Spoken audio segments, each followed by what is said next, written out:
Check. Check.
Before we begin, I must share with all the members of the bar that we are very honored to have in our midst Justice Antonio Herman Benjamin, a very distinguished scholar and international judge from Brazil. He's due to be sworn in as the Chief Justice on the 22nd of August this year. We're very privileged to have Justice Antonio with us. He's a great friend of India, one of the foremost international experts on the law relating to the environment. So he's just come back from a trip to Srinagar, Sonmarg, Kargil, Leh, and back. So he drove all the way. He's very fond of India, and we're just sharing with the colleagues what his experiences about that trip. So we welcome you in our midst. On behalf of the bar also, my Lord, I welcome the honorable guest to this. Thank you. So we'll start with our daily board. Lord, may I just mention, Lord, I have circulated a mail. The reason is, my Lord, my Lord, I mentioned it before vacation. Lordship said it will be listed. It was not listed because it's an old matter. Regarding a PGI admission matter, my Lord. All right, I'll list it, yes. My Lord. Lordship, may I mention? Just circulate an email and I'll attend to it in the afternoon today. Just circulate an email and I'll get your matter listed as quickly as possible. All right, let's see the first day. My Lord, may I mention item 40? My Lord, by the time the matter reaches on board, my Lord, NTA can be directed to produce the original OMR of the petition. Wait for the matter to reach. Yes, item 1. May I please, my Lord? In item 1, this is a bail plea, my Lord. The petitioner is in custody since 10th of February 2022.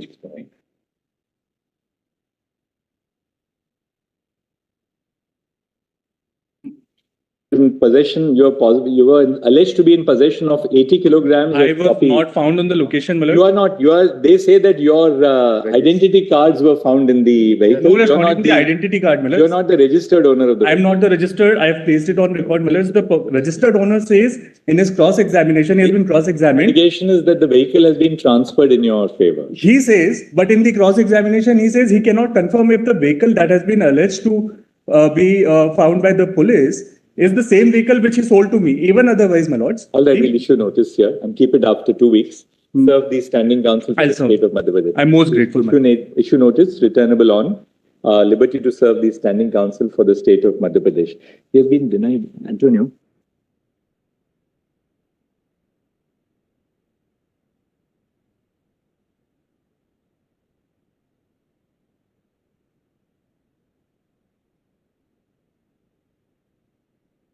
I'm most grateful, my lord.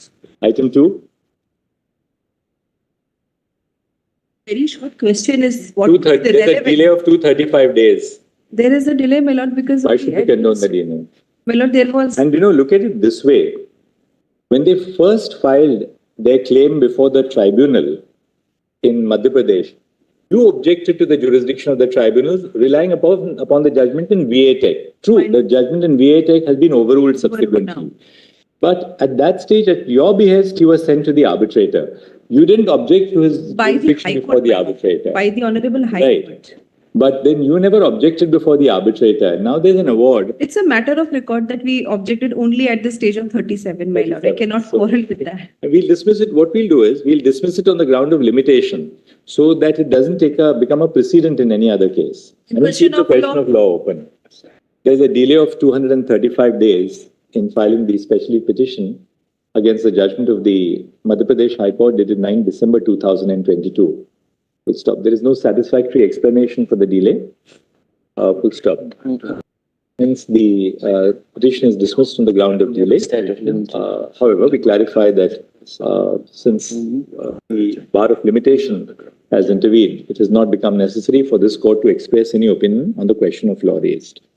It will remain open, my lord. Which is kept open. We shouldn't say it's open because actually the question of law is decided in your favor by our judgment of 2018. Because the judgment in VA Tech has been overruled by our court. That is the So if we keep it open, we are tacitly then casting doubt on our judgment. The question of law is in your favor. Just that we are not interfering in this case only. At this stage, my lord, if I may only. I will say it's the question of law is kept open. Fair enough. You want it, we'll give it to you. I'm very grateful, my lord. Please, my lords. My lords, this petition has become infructuous because subsequent developments have taken. Counsel appearing on behalf of the petitioner states that the petition has been rendered infructuous by subsequent developments. I'm sorry. I want the question of the law to remain open, my lords.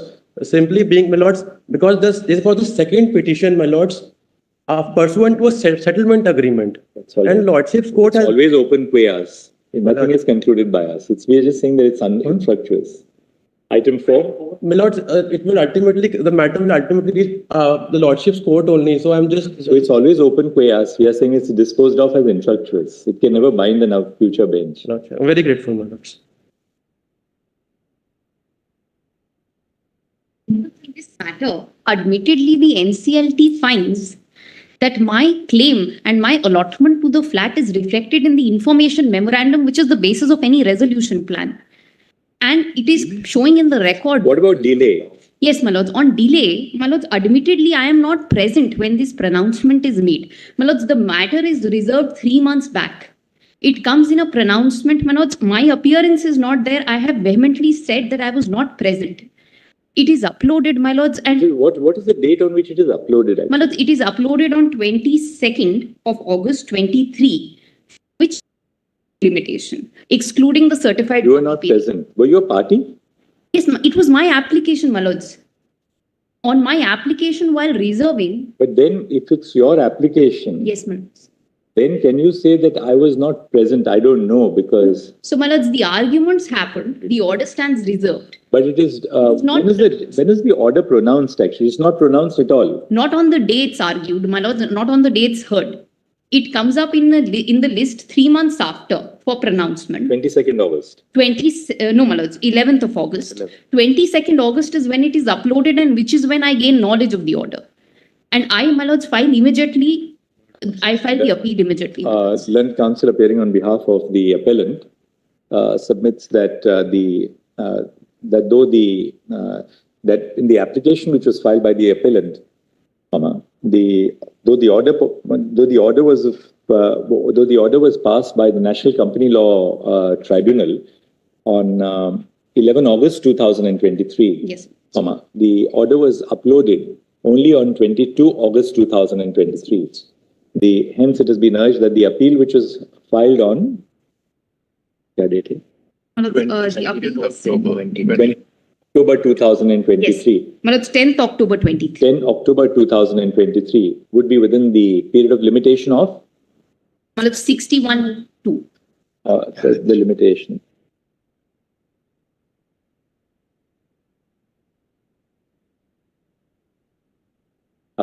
We'll issue notice. Great. Returnable on. My lords, may I only make one request? The resolution plan basis which my application was dismissed, even to date, has not been approved by the NCLT. Now, my lords, may I only request for an interim stay until. We'll make it returnable in 2 weeks. Grateful. Stay everything. Serve Dusty and come. So great. Item 5. Yeah. Please. See, in this case, the NABARD, though initially it said that, there may be certain irregularities in the functioning of the bank. Subsequently, it filed an affidavit before the High Court stating that the resolution of the board was proper and that there were no irregularities. Ultimately, this was a public interest litigation. You brought some grievance to the attention of the court. The court has felt that it is not necessary to interfere. Case 368 may be seen, Lord, for a moment. What is that? Ordered by High Court, Lord, Honorable High Court. The earlier High Court, the earlier order. Yes, Lord. It says, Lord, pursuant to previous order, action taken, report on behalf of the NABARD has been placed on record. Prima facie, certain allegations were stated to be true. But that is prima facie. Subsequently, NABARD files an affidavit and says that we have now looked at it and there's nothing. Later, Lord, Anyway, as a PIL petitioner, your duty was to point it out to the High Yes, Court. Lord. High Court went into it. NABARD is a national bank for rural development. They file an affidavit. Now, why should we? Lord, the error is page 389 may be seen, Lord. Uttar Bihar Gramin Bank, as well as Lord, the sponsored bank, Central Bank of India, was directed to take decision on this erroneous Lord, activity. So that is my But look, ultimately, as a bank, it is regulated by the state authorities, since it's a state bank, as well as to a certain extent by the Reserve Bank of India. Why should we presume that they will not look into the any regulatory failures in the bank? Lord, may I submit, Lord, any fraud above 3 crores, Lord, is directed to be investigated by CBI. Lord, here the quantum is not above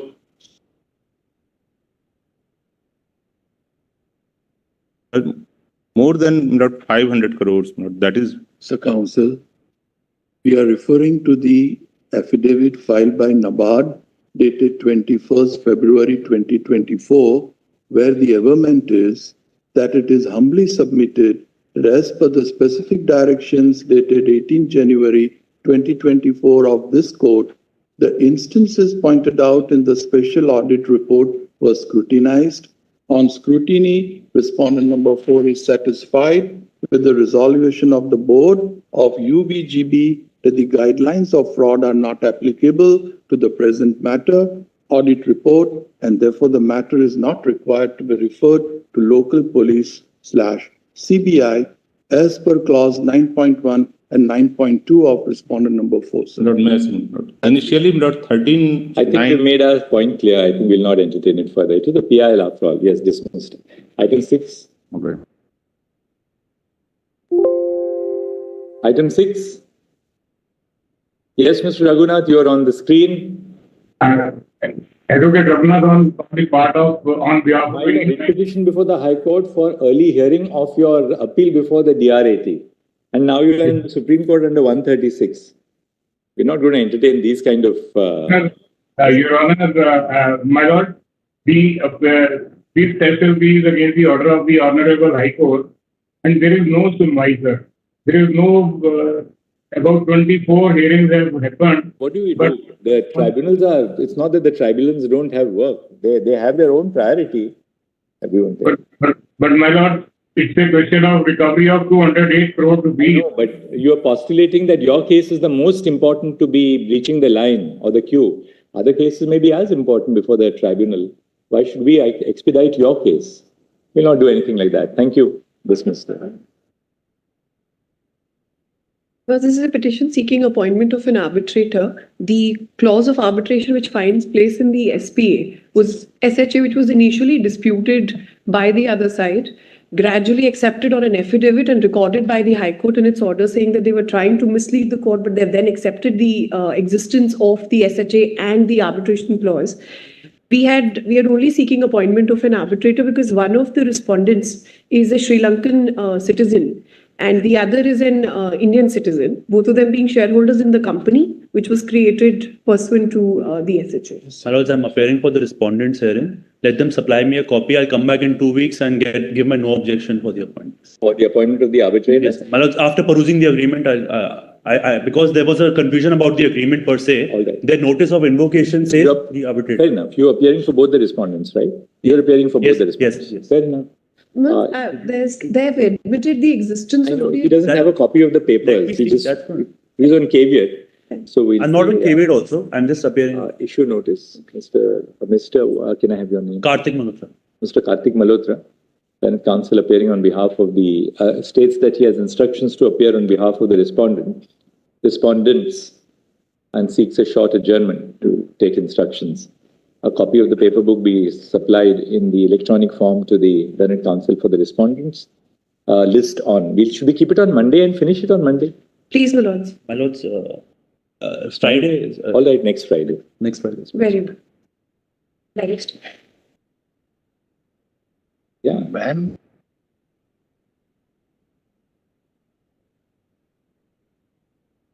Item number 8. My lords. The candidate who was selected as the president of the Consumer Disputes Redressal Commission for Mallarkotla.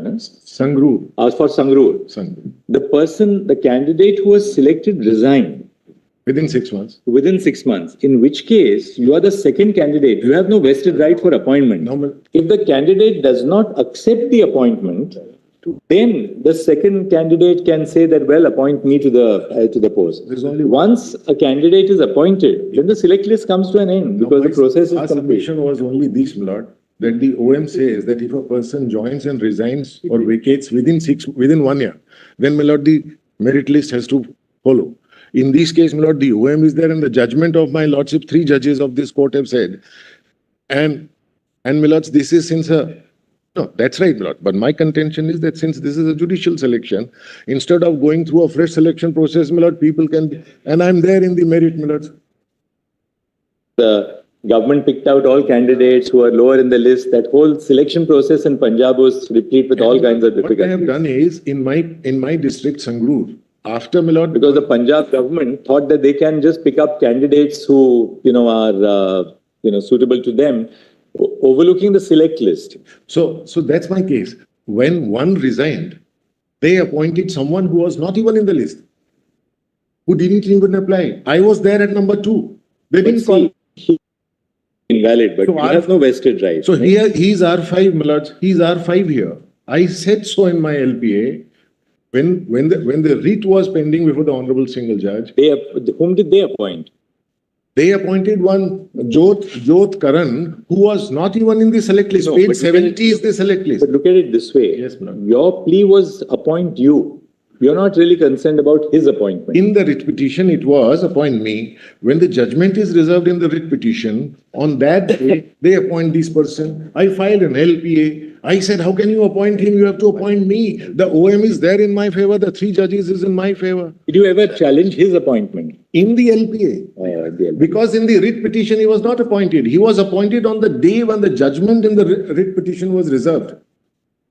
So I could not have made him a party in the writ petition. I made him immediately in the LPA. I made him immediately in the LPA.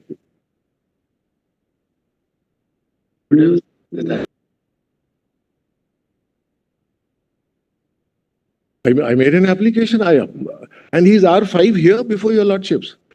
A person who is not selected is working, my lord, as a presiding officer of the Consumer Forum, and I was there in the merit list. And the wait panel. OM says, my lord, the panel. Petitioner, the grievance of the petitioner is that the candidate who was first in the select list, right? Very well. The candidate who was first in the select list for appointment to the post of president of the Consumer Disputes Redressal Commission, Sangrur, resigned. Full stop. Thereafter, full stop. The petitioner was second in the select list. Full stop. According to the Learned Counsel, after the judgment was reserved by the single judge, and before it was delivered, the 5th respondent was appointed as the president of the District Consumer Disputes Redressal Forum, though he was lower. He was not in though he was not in the merit list at all. Full stop. The petitioner has been non-suited on the ground that once the first candidate, was it a fresh appointment then? They just picked him up without it. All right, we have recorded your submission. The grievance of the petitioner, therefore, is that even if he was not eligible to be appointed as district, the grievance of the petitioner is that the selection of the 5th respondent is completely contrary to law, since his name did not figure in the merit list at all. Full stop. Issue notice returnable on after 2 weeks. Dusty permitted in addition. Liberty to serve the standing counsel for the state of Punjab in addition.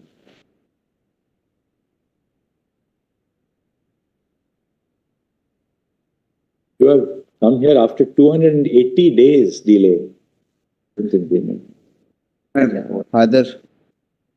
Father passed away during this period. Father was very serious. 20 days is too. And on interest, claim is on interest in addition to the return of compensation. I invite your lordship's kind attention, but page 19 only. Page 19, just it has been recognized. It has What's been the point? Approved. Yes. What's the point that you want to make? Well, it has been approved. It has been said that yes, this due is there. You have to open the door. You have to first get the delay condoned. My father passed away. I've said so. And he was bedridden, and there's a delay of 280 days in filing the special petition, for which there's no satisfactory explanation. Full stop. The petition is dismissed on the ground of limitation. I circulated a note yesterday evening. Yes. My point is that it's a statutory violation. I'll be rendered remedy. Tell us one thing. After the conciliation proceedings failed before the Facilitation Council, you have said that they never called upon you to file a statement of claim. No statement. I was a defendant, so no statement of claim is filed, no evidence, nothing. Just that the initial claim form which is filed before the MSME, which is a unreasoned, just one page of form. On that basis, only the ultimate order is passed. You get to file your statement of defense. We did get to file those. We got to file those. But the conciliation, how it failed was that the first day I show up without the wakalatnama, that day itself the other side prefers an application, already pre-drafted application. And on that basis of the application, same day immediately the order is passed, there's no conciliation possible, let's move. But section 65 of the Arbitration Conciliation Act says, mandatorily both sides have to be called upon to file the written responses, and that concession has to happen in good faith. Even UK law and all, they have gone into that level where they say that good faith. That conciliation failed. Thereafter, what happened before the? No conciliation happened. Then I was called upon to file my defense. I filed. Then arguments reserved. Some fellow, Mr. RK, heard the arguments. The ultimate award is passed by some other 3 people who have not even heard the matter. So RK is the signatures on the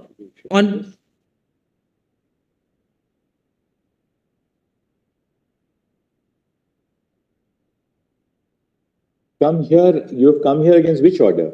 Well, I've come again the order passed by the division bench of the High Court saying my 34 is not maintainable. I should have gone in 34. Writ petition is not maintainable. But you have a remedy under 34, right? Well, I won't have a remedy under 34 because section 65 violations of the Arbitration Conciliation Act are not palatable under 34 grounds. No, but what you are aggrieved by finally is the award. Well, I've tried to draw a distinction from that India Glycos judgment which is falling from my lord. I'm conscious of that. There's a Jharkhand Urja judgment in my favor which says if the mandatory statutory violations have taken place, then writ petition is maintainable vis-a-vis the MSME Act. Squarely covers my case. Number 2, my lords, the India Glycos judgment and other judgments which my lords have held, those are cases where people were trying to make their cases on merits of the case. I am not on merits at all. I am on the violations of the MSME Act. And I am trying to portray my case there, my lords. So my humble submission is basic structure 226, etc. will be attracted when statutory violations have taken place. If it was a case on...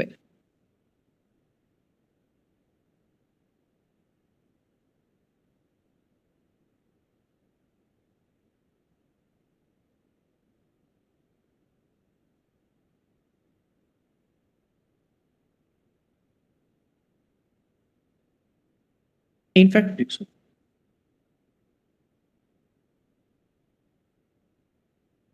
problem is that you are yourself saying that you're not challenging it on merits, but only on statutory violations. But the merits grounds are also there. I'm saying for the statutory merits which you raised was that that they were not registered as a micro MSME on the date of the agreement. No. To which there's a finding of fact concurrently that they were registered. No, what has happened is those merits arguments are also there, but to distinguish my case from the previous judgments, that's why I'm trying to portray my cases there. Goods sold, supplied, and delivered. You have not paid them. No, my lords. That's not the case at all. My lords. The case, my statement of defense is not on record. My apologies on that. But what if the transaction is slightly different? Balance of the principal amount of 24.82 lakhs was not paid. My lords, I'm ready to deposit the principal amount. That's no difficulty at all. But the point is, my lords, my defense could not be brought on record because there's no procedure that has happened. There's no basic arbitration and conciliation norms that have been followed. In fact, my lords, there's one Delhi High Court judgment which says if it shocks the conscience of the judge, then the writ petition is maintainable, even against MSME matters. In a petition under section 34, all these grounds, suppose in an arbitration, forget the MSME Act, arbitrator doesn't hear the defendant and passes an award.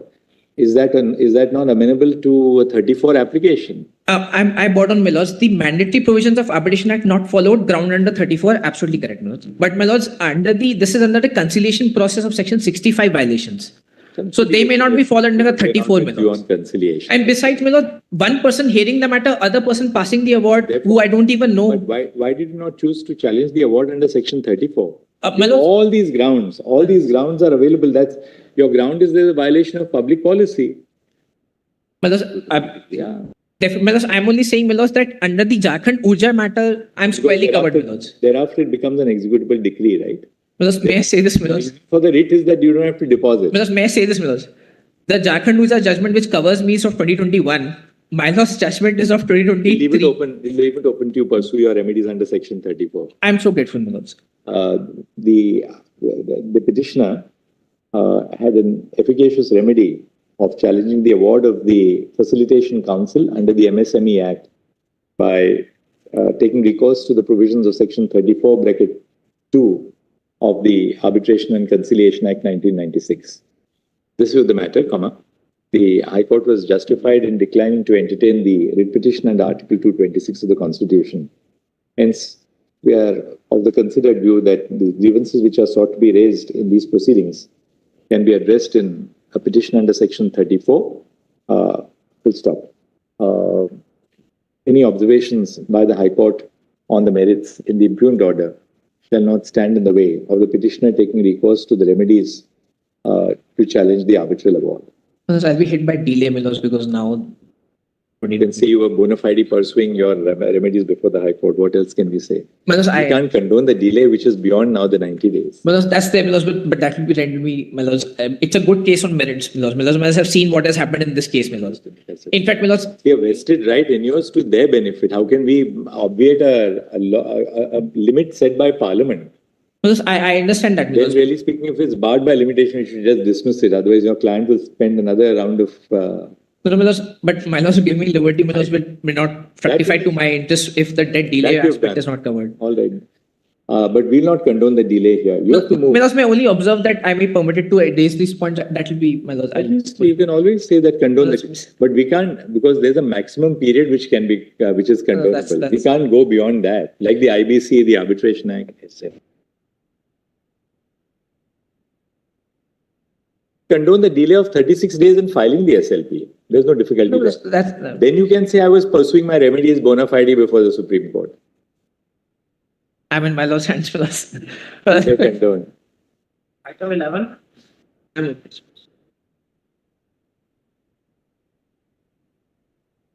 Question sets aside, my lord, the well-reasoned decree and the judgment of the trial court.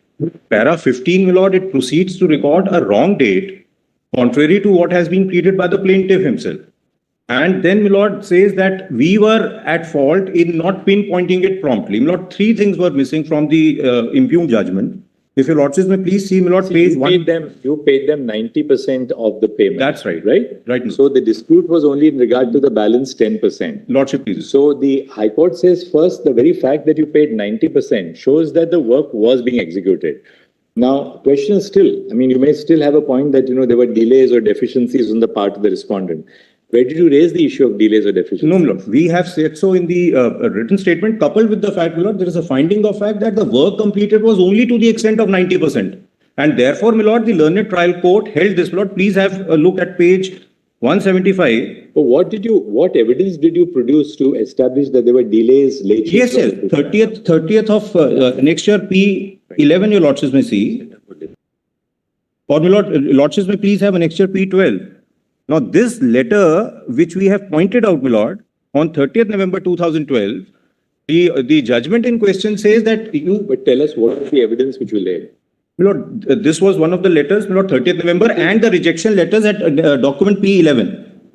Kindly just see, my lord, next year P11 from pages 102. You had to prove your defense that there were delays and that there were delays or deficiencies by adducing the evidence of a person cognizant of the contract which was being performed, and then establish, by producing documentary material that, there was a shortage of work or there was measurement carried out which resulted in, if I may say so with respect, my lord, next year P11 pages 102 to 115 were the rejection notes. Then, my lord, the chairman of the company appeared as DW1. And then, my lord, 30th November 2012 letter, which was within the warranty period, but not considered by the judgment in question, that has been set aside, my lord, on the premise that the work was completed in July 2011.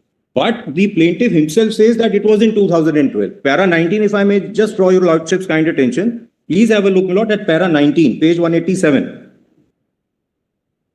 That is, my lord, the fundamental error, my lord, in the judgment. Besides the point, my lord, that para 19.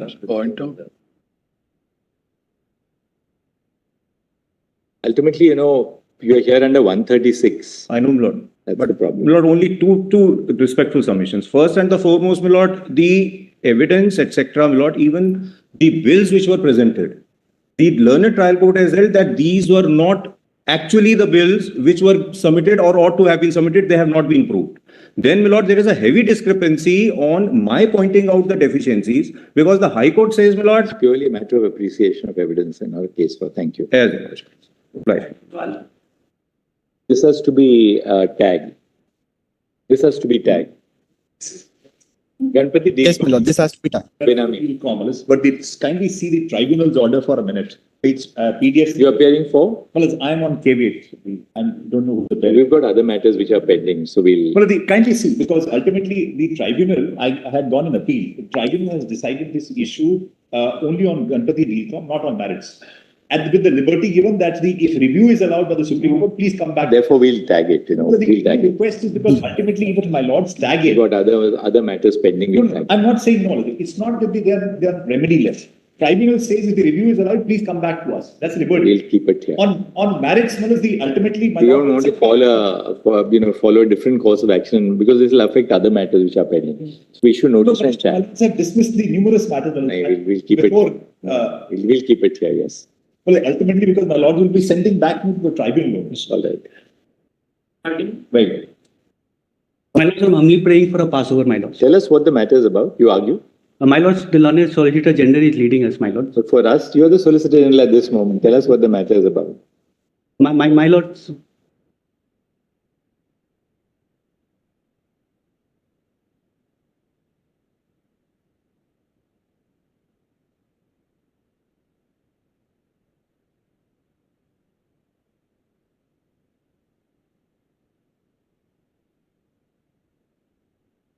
The matter is about. Argue for 5 minutes, then we'll look into. Mr. Solicitor, just one second. Let a junior argue the matter. Please sit by his side. Yes. Tell us what the matter is about. My lord, the matter is about non-filing of affidavit of admission denial along with the written statement, my lords. So the High Court has relied on the Delhi High Court rules, my lords, according to which the list of documents has to be filed at a much anterior stage. It says without an affidavit of admission and denial, right? So the written statement, it says, will not be taken on the record without an affidavit of admission and denial. My lord, that's the Delhi High Court rule. That's the Delhi High Court. That's why you have been non-suited. Now, what is your answer to that? My lord, CPC Order 11, Rule 4, my lords. Yes. It is very clear, my lords. The affidavit of admission denial has to be filed after interrogation and investigation of the documents have been done, my lords. And what does the Commercial Courts Act say? Commercial Court Act, my lords. This is the Order 11, Rule 4 as amended by the Commercial Court Act, my lords. Right, but which is the provision of the Commercial Courts Act?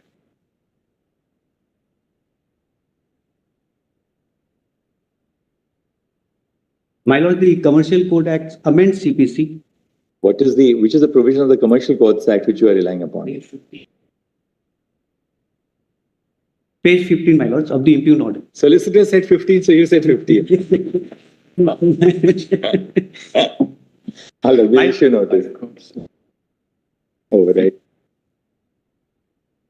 Issue notice. We have heard Mr. What's your name? Avinash Agarwal. We have heard Mr. Tushar Mehta and Solicitor General with Mr. Avinash Agarwal. Issue notice. Tenable on till so and so further proceedings. Should we stay the proceedings or further proceedings in the suit? The real question would be the High Court says the rules will prevail over the Act, over the CPC. There are 22. Returnable on so and so. Pending till the next date of listing, there shall be a stay of further proceedings in the suit. Don't you know? Yeah, what happened was that they didn't file.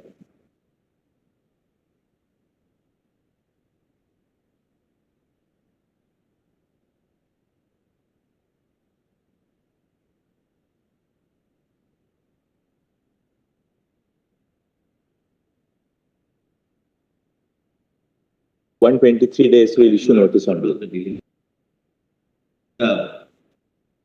Advocate underwent some ISIS. Item 14.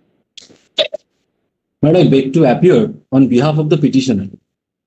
My lord, firstly, my lord, the Honorable High Court. Whether after the appointment of the arbitrator by the Calcutta High Court, yes, the Tripura Commercial Court could have refused to refer the matter to arbitration. And I think yes, that my simple answer to this, my lord, without examining and considering the records that were lying before the arbitrator, which is completely a separate set of pleadings, my lord, before the arbitrator. My claim before the commercial court is completely independent of the All dealership this agreement. can be argued before the arbitrator. Why should we entertain it at this stage? The arbitrator, the Section 11 application on the basis of which the arbitrator has been appointed by the Calcutta High Court, my lord, is based on arbitration agreement. Overall, the long and short of the story is that it can be sent to the arbitral tribunal. Why should we intervene? My set of pleadings in the commercial suit is completely independent of the dealership agreement. I am not at all governed by the dealership agreement. There is a basic misunderstanding on the part of the court, my lord. Secondly, my lord, without considering and examining the records lying before the arbitrator at Calcutta, my lord, the court could not have at paragraph 18, my lord. If your lordship kindly turns to page 15, paragraph 16. Ultimately, what is the High Court done? The High Court has said that let the commercial remand order, and saying that the commercial court should consider this. Yes. Well, there could be parallel proceedings, but without looking into what was there before the arbitrator, the set of claims that were completely different. And my claim before the is a money suit, my lord. It's a simple money suit. It's a commercial claim. It is not a case of claim and a counterclaim. My set of facts are completely independent of the dealership agreement. Paragraph 10 of the plate, my lord, that is a different set of facts. Secondly, my lord, the High Court had interfered with order. Who are you actually? Who are you in the sense? Who is your client? My client is the instant petitioner, my lord, who has filed the commercial court in the Tripura High Court, in the commercial division court in Tripura. You are the dealer. Yes. You are the dealer. No. Yes, I am a dealer. I am a dealer, but not eminent. Maybe you are saying that your claim is independent of the dealership agreement. Yes. Your status arises as a dealer under the dealership agreement. No, that dealership agreement. The High Court says, please consider our order. It directs the commercial court to consider their order, appointing an arbitrator. Yes. Well, the arbitration agreement, which is between me and the dealer, maybe, my lord, it's an alleged document, is not at all a document which is with my custody. I have specifically stated in my plaint that I have never seen, this document has never seen the light of the day. In that event of the matter, my set of pleadings in the commercial court could have been in the light of the dealership agreement. All this has to be looked at by the arbitrator. The arbitrator is deciding on the dealership agreement. That is for the respondent. That is the claim of the respondent against me. My claim against the respondent is completely different, and my suit is a prior. What's your point? No, it has to be before the arbitral tribunal. But anyway, we are not directing it has to be sent to the arbitral tribunal. The High Court has merely remanded the matter, directing the Tripura Commercial Court to consider its order, Calcutta High Court order, appointing an arbitrator. That's all. But this is where I join my issue, my lord. Just one minute. I heard you now. I think we've made access. To say, my lord, that the Calcutta. Lordship, in item 15, it is in my humble submission that the Honorable High Court has committed grave error in saying that the minor dispute was transferred to respondent number 1 because it was transferred without following the provisions of law, and according to me, it is void. Before that, you have to answer why we should condone the delay of 170 days in filing the SLP. My Lordship, because the petitioner was not knowing that there is a limitation in filing the SLP in the Supreme Court, and the advocate who was dealing with the matter in High Court on the ground of delay. Yes, thank you. Item 16. My Lordship, may kindly consider as soon as we got the matter, we got it filed. My Lordship, may kindly consider, because the petitioners are also not very poor. My Lordship, they have been in possession of the mine for the last 50 years. But my Lordship, that transfer was illegal, my Lordship. That was not case for injunction. The High Court says that somebody who was in possession of a mine for 50 years, they can't be now injuncted like this. So, though we are dismissing, we can say this. We can even say this. Though there's a delay of 170 days in filing the special leave petition, we have also examined the correctness of the impugned order on merits and find no reason to interfere with the order. The special leave petition is accordingly dismissed, both on the ground of delay and on merits. My Lordship, one last. That's better. So that item 16. Blacklisted issuing any show cause notice and contrary to the terms of the tender itself. If my draw your lordship's attention to page 98. The cancellation may be.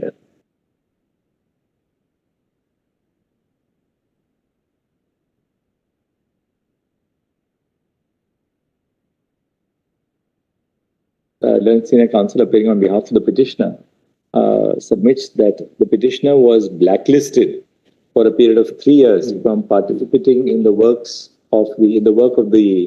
contracts of the municipal corporation without a notice to show cause being issued. Issue notice confined to the above aspect. Lordship. Returnable on. Lord, we are only requesting for a stay, Lord, because I won't be in a position to participate in any of the auctions, Lord. We'll make a short note. Lordship. Oh, I see. Lordship. That's fine. It's a due process. Obliged.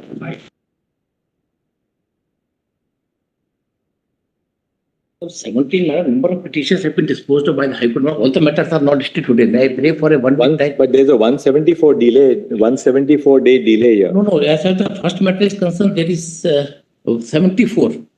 174 day delay. But in other matters, it is not there, man. In other 174. Yes, but in other matters, the delay is not too much, man. Kindly see, man. In some matters, it's 17. How many matters are there on 17? In total, there are 8 matters, 7 matters, man. All the matters are not listed today, man. It will be taken after a week, man. You can get your other matters. We'll dismiss this on the ground of delay. Kindly see, man. How can the state keep on saying that, look, there are other matters where there is no delay, therefore condone? I'm not saying, kindly take up all the matters together because there are delay part is concerned. We will keep those other matters. We'll dismiss this on limitation. Take up limitation applies equally to everybody, and I think state governments in India now must be absolutely alert. And merely because it is a state, the government officers cannot just sit as per my and allow. 74, my lord. And it's serial number 37. There's 74 days delay. We'll look at that matter independently. When it reaches, we'll take it up. This one we will dismiss on the ground of limitation. My lord, I'm just saying that we'll take because on the technical ground, kindly see, my lord. Technical ground, my lord, they have to more than 3 or 4 crore rupees, my lord, kindly see. They have to pay more than 3 or 4 crore rupees, my lord, kindly see. 7 reaches. We'll see what the merits. All the matters are not listed today, my lord. I'm saying it will be taken after a week, my lord, all the matters, my lord. How many are there? In total, there are 8 matters, my lord. 3 or. Like, give the number to the numbers. Yes, I will give the numbers, my lord. List together with so and so. On Friday, my lord, next Friday. In the meantime, if there is defect, I will give the defect all day. Item 18. But it's on Friday, man. Next Friday. This is a really piquant and unjust situation where I can't appoint an arbitrator. The matter is under litigation. Their appeal has been remanded by this Honorable Court to the High Court because it was earlier dismissed as non-maintainable. So the arbitration award has been set aside as being perverse at my instance.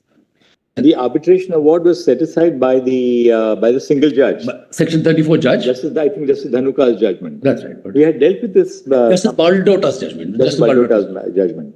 There was a similar case which just came a few days back where there was the division bench set aside Justice Baldota's award on the ground of perversity. On the ground. What happened in the single judge? No, thereafter, after the award was set aside on the ground of perversity, they filed a Section 37 application, which was dismissed as non-maintainable. Then they came to this Honorable Court. This Honorable Court found the appeal was maintainable and therefore remanded it back to the division bench. To the division bench, and that matter is still pending, though we have made requests. And this Honorable Court had also directed expedition. That matter is still pending.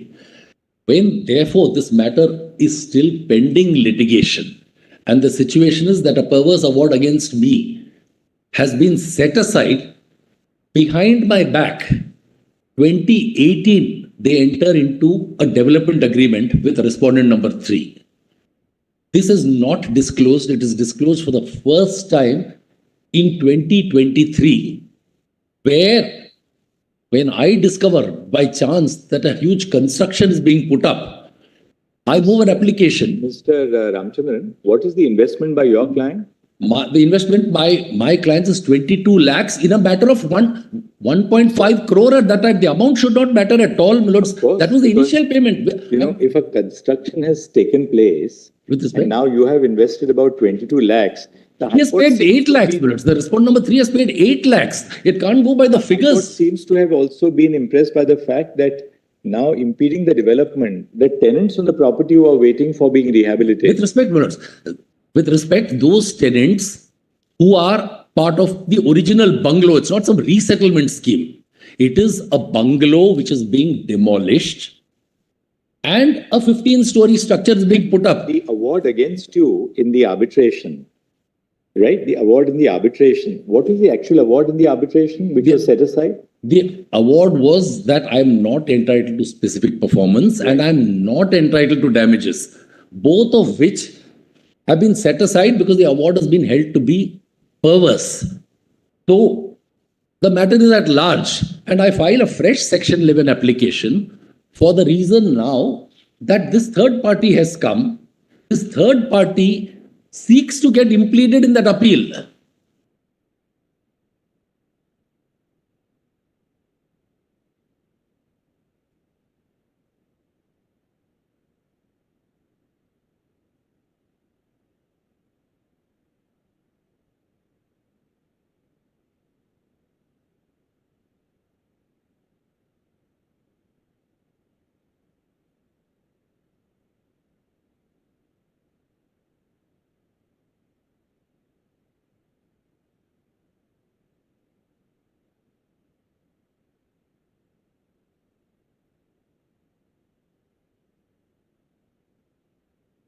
And I can't appoint a Section 11.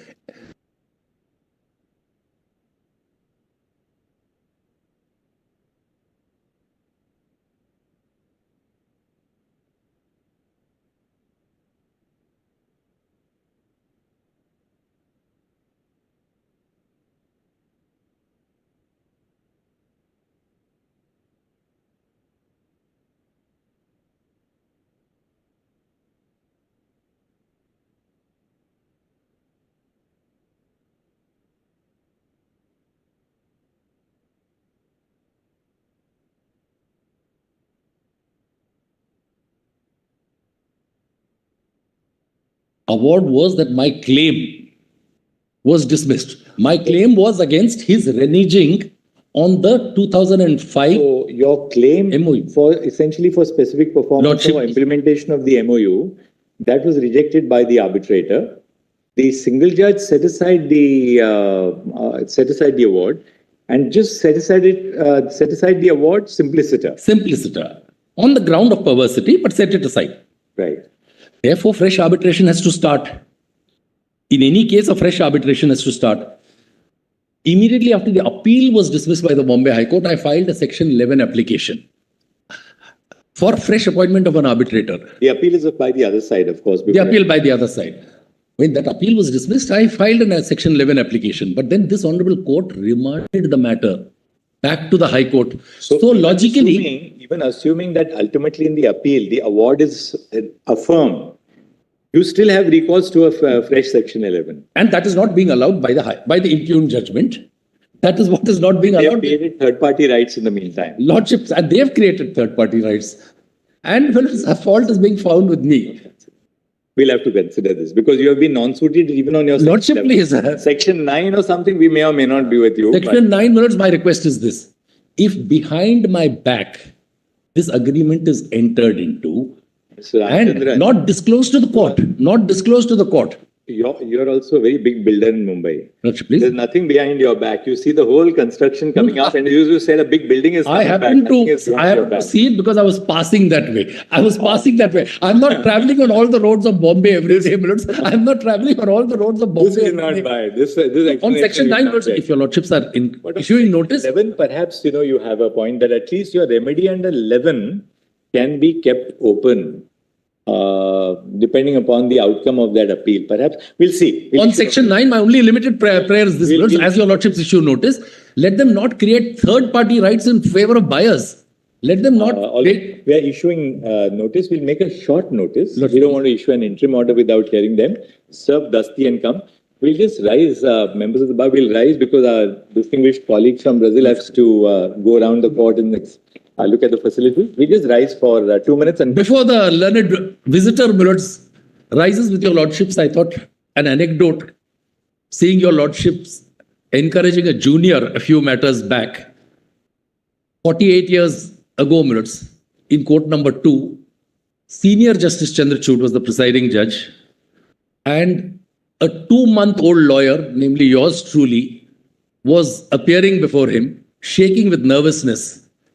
And Senior Justice Chandrachud looked at the appearance slip and said, "Yes, Mr. Ramachandran," which gave me such confidence that I was able to argue a useless matter for 5 or 10 minutes. So I was reminded of that day, Milord. Sorry, Lordship. Thank you, Mr. Ramsar. But can I request, Milord, for Dusty in addition, Milord, so that it comes in 2 weeks, Milord? I just told the court master it will be served Dusty and after 2 weeks. And no third party rights, Milord, in the meantime. That's why we are giving you 2 weeks. Thank you. Lordship, please. Yeah.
My lords.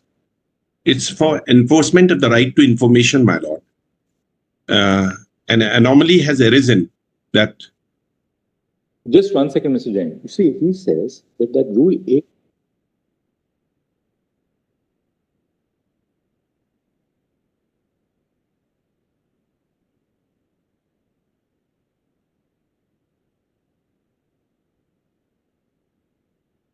Will issue notice. You are saying that to give effect to the RTI Act, in the second appeal, why call for all the records when they are all in the first appeal? My lord. Rightly so, my lord. Rightly. We'll issue notice, Mr. Jain. My lord, may I pray for service by electronic mode on all the respondents who are the government instrumentalities? Service be effected with the electronic mode on the respondents in addition. Returnable, my lord. Yes, returnable kar do. In 3 weeks kar do. On kar do. Greatly obliged, my lord. Greatly obliged. Lordship, petitioner is a farmer who purchased. Findings really. There are concurrent findings that the auction was valid. Third auction. By your lordship, the very important aspects have already been ignored. There had been 3 contentions of the petition. You lost before the commissioner, you lost before the Board of Revenue, lost in the writ petition. I request my lord to kindly see the order of the commissioner first, your lordship, because it has been. What's the point that you're making? My contention have been 3.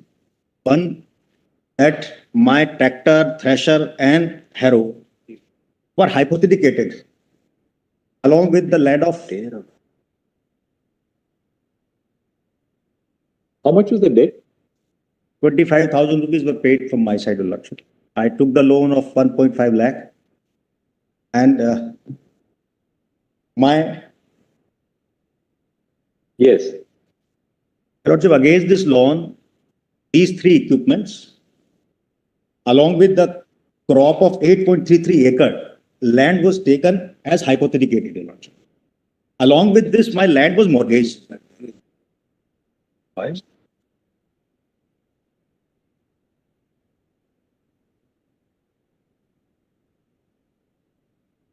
To deposit something at that stage? I have instructions that I would be definitely be depositing something as per.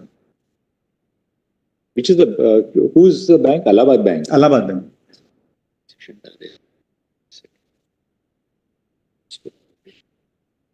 When was the auction? 2004, Your Lordship. That's what I have. 20 years back now. Nothing. 20 years later now. Very important. Very important aspect is this, Your Lordship. Purchases rights have been created. If it was like 6 months back, would have said, all right, deposit is the entire amount and then. But this is not my fault, Your Lordship. You know, but 20 years later, how do we displace third party? The important thing is this, Your Lordship, that could happen. You were actually, you have no case in law. Our heart was moved that all right, you've lost your. Now 20 years later, we'll not be able to even if you issue notice, there's nothing that any bench will do. Concurrent findings. Sorry, we just close it, I think. My lord. Thank you. 21, yes. Value. Make the valuer a party to the proceedings. Because the respondent says that the valuation report is fabricated and it has to be verified by a statutory auditor. I have made the payments in terms of the valuation reports.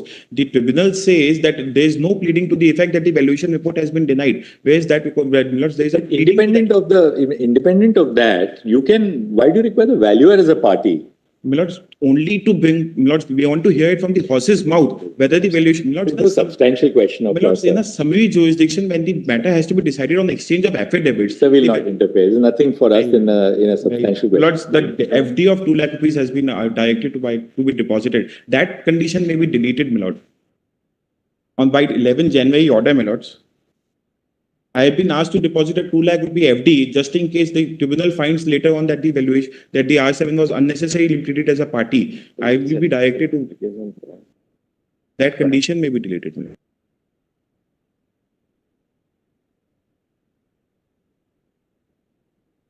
Yes, thank you. 22. What's the third proviso to section 15 of the SICA Act? Respect to abatement of the reference requires consideration, Milords. Yes. Let's, on the same issue on the interpretation of the section, Milords, there are two divergent views of two honorable high courts. Conflicting judgments. We'll issue notice. Because there is a connected matter also. All right. It's on board today? It's on board today. 23. May I serve them Dusty, Milords? You can serve Dusty. And Milords, respondent number 2, 3 and 7, Milords, I'll have to give them up because Milords, they were statutory authorities. On the request of learned counsel for the petitioner, respondent numbers 2, 3 and 7 are ordered to be deleted at the risk and cost of the petitioner. I'm deeply. The risk of the petition. Deeply. Item 23, Bol. May it please, Milords. Item 23. Kindly see my predicament. They say trace an accused and they also fix a timeline. I understand, Milords, that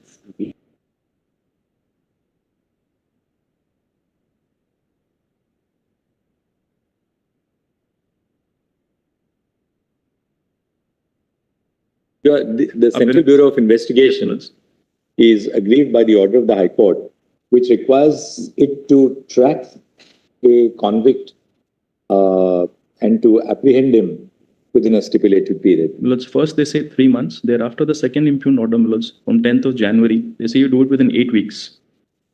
Into brackets, initially 3 months or 3 years? 3 months, Milords. In bracket, initially 3 months and later 8 weeks. Yes, Milords. Issue notice returnable in 4 weeks. The direction which has been issued to the ECB, stay kar dete hain. Shall remain, stay kar dete hain.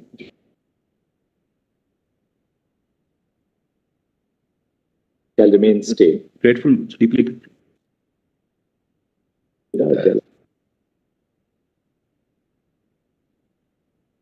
Individual lordship.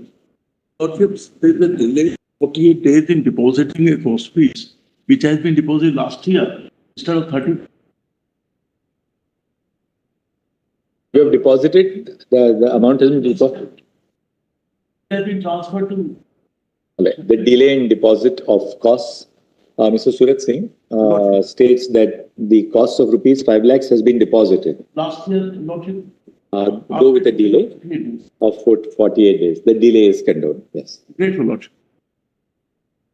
25. Hello, if I may request a password.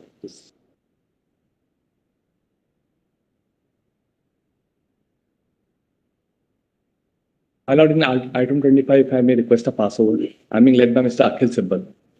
All right. We'll keep it some other time because we have some other matters. We'll keep it on Monday. Very well. 26.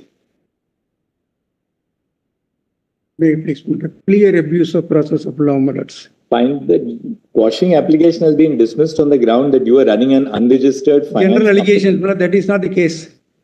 That is not the case at all. Now 4 lines for the impugned order, which is only general allegations against me. What was argued? It is not the charge sheet form, part of the charge sheet. Charge sheet you not kindly consider. But power of attorney was executed in favor of my father, not in my favor. That was in 17/8/1998.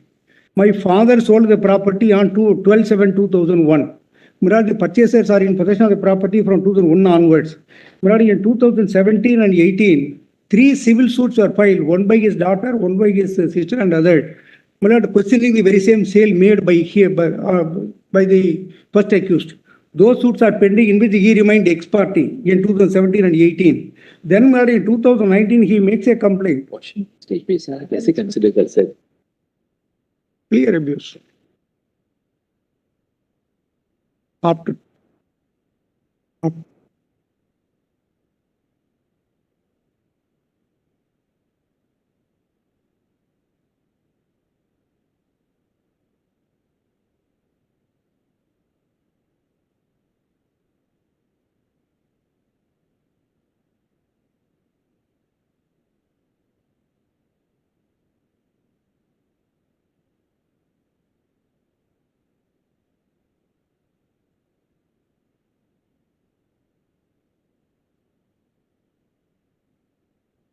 Quashing, but you can seek discharge or whatever other remedy. So far he is concerned, I understand that. My humble submission would be, the entire transaction involves only my father, 1998, then 2001. At that time, I was hardly 18.5 years old. I got nothing to do with that transaction. I did nothing. Whether you have subsequently had a role or not really where we can consider the stage of quashing. Discharge, yes, at that stage a little bit more leeway is open. This will give room for another round of litigation. We'll file my when you also will appreciate, but it is so clear that it is when it is. Mr. Nagamurthy, no, there are limitations on 482 quashing petition, and there's not a case for quashing. May I take 1 more minute's time, subject to my lord permitting me? Sorry? 1 more minute's time, Yes. You lord may kindly say after how many years your affair has been registered. 1998, power of attorney in favor of my father, not in my favor.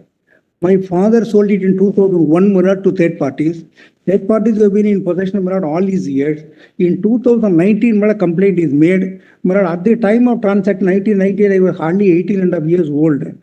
There is no allegation against me. Now, after 18 years of the original transaction, when the purchasers have been all along in possession, for the first time, this complaint is made. Civil suits, 3 civil suits are pending. 18 years.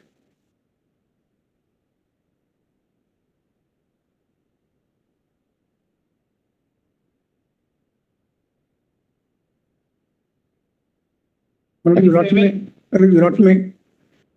kindly make one observation that observation made by the High Court will not stand in my way when I move for discharge. That we can say. we are not inclined to entertain the special petition against there's no error in the order of the High Court declining to quash the criminal proceedings exercise of its jurisdiction under Section 482 of the Trade of Industries 1973. However, the observations in the impugned order of the High Court will not prejudice the petitioner in either seeking in applying for the discharge or at any later stage of the proceedings, as the case may be. Liberty to file discharge petition. We have said that. Not liberty, but we said it will not come in the way of these observations will not prejudice you in your application for discharge. Yes. Great.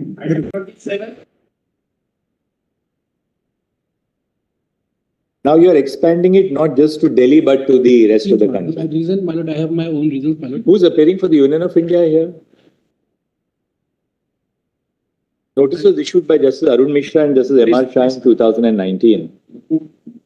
And can you file a proper affidavit explaining, he's dealt with issues of suicide by children. It's basically more of a... already filed an affidavit. We'll file a detailed affidavit also with respect. may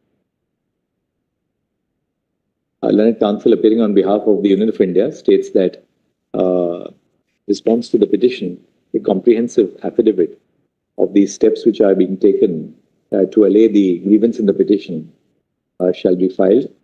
The affidavit be filed within 4 weeks, list thereafter. May I have only 2 minutes, my lord, if my lord permit, my lord. No, we just allow them to file an affidavit and then it come. They have filed, my lord, the latest affidavit they have filed, my lord. When have they filed it? My lord, it's my lord on the last date, my lord, which is my lord on 19th of my lord, May 2023, my lord, they filed. So let him, he wants to, it's a social issue, so let him file an affidavit, yes.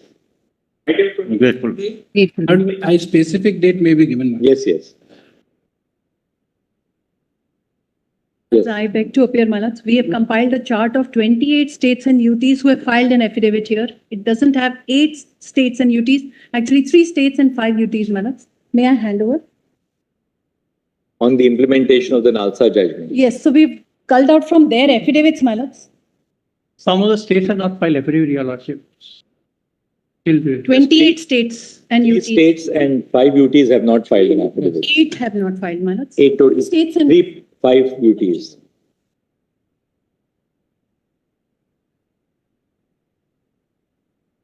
Which are the states which have not filed? That's all right. You can ask one of your juniors. Write down and give it, my lords. We give them a little time to file and direct the chief secretaries to ensure that affidavits are filed by them. So that the chart can be then completed, my And you can update the chart. Ms. Aishwarya Bhati has placed a tabulated statement indicating state-wise compliance with regard to the direction with regard to Direction 3 contained in the judgment in Nalsa versus Union of India, 2014, 5 SEC 438. Full stop. 3 states and 5 union territories are yet to file their responses, namely. I'll give the. Just ask your junior to put it down. We direct that the above states and UTs shall file their responses no later than within a period of no later than by 31 August 2024. Full stop. A copy of this order shall be served on the Standing Council for the above states / UTs with copies to the chief secretaries. List on. Come back. Your lordship, may I pray one thing here? There's another writ petition, your lordship.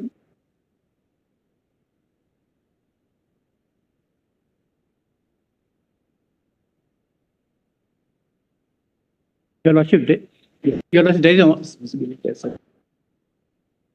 there is one more writ petition where your lordship has issued notice, your lordship. Writ petition of 535 of 2023. That is covering the broader issues of including this filter. That may be tagged on this matter, your lordship. I am not aware, my lords. I'll take details from Next time, or can you give details? Writ petition number 535 of 2023. Just examine, ask one of your juniors to examine 535 of 2023 and let the court master know by the evening. Please, my lord. I have brought the copy of it. Let's see. My lords, I will see. All right, just see that. Yes. 535 of 2020. 29. That's late. Yeah, please, Lordship. This is for appointment. You're appearing to be appointed an arbitrator? No, two requests, Miller. Let it be the Bangalore Center, Bangalore, Miller. Bangalore Arbitration Center, under the auspices of the Bangalore Arbitration. How much is the claim? Well, there's some joint development agreement. Because the petitioners are in America, they have to come here, Miller. Oh. I'm happy to concede that let it go to the Arbitration Center, Bangalore. Let them appoint an arbitrator and An arbitrator from Bangalore here, you tell us whom we can appoint. Well, we have suggested, my lords, Why don't you both give us a name? It's just 1.38 crores. No point in appointing a retired. The Arbitration Center has a setup, my lord, where they, by claims, they All right, we'll finally resolve. In view of the arbitration agreement between the parties, we refer we direct that the arbitration shall take place. There's an arbitration agreement. The arbitration agreement between the parties is not in dispute. But stop. Disputes having arisen, the composition of the arbitral tribunal would have to be, the arbitral tribunal would have to be constituted. Full stop. The parties are referred to the Bangalore International Arbitration, Bangalore Arbitration Center, so that necessary directions in that regard can be issued. Request, my lord.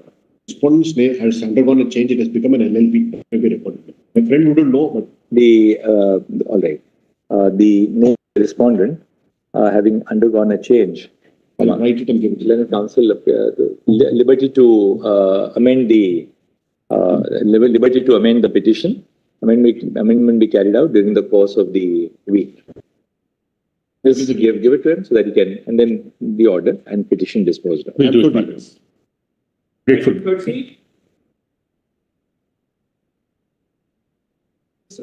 Only appoint an arbitrator. How much is the claim in Indian rupees? It's around 2.27 crores, my lord. 2.3 crores.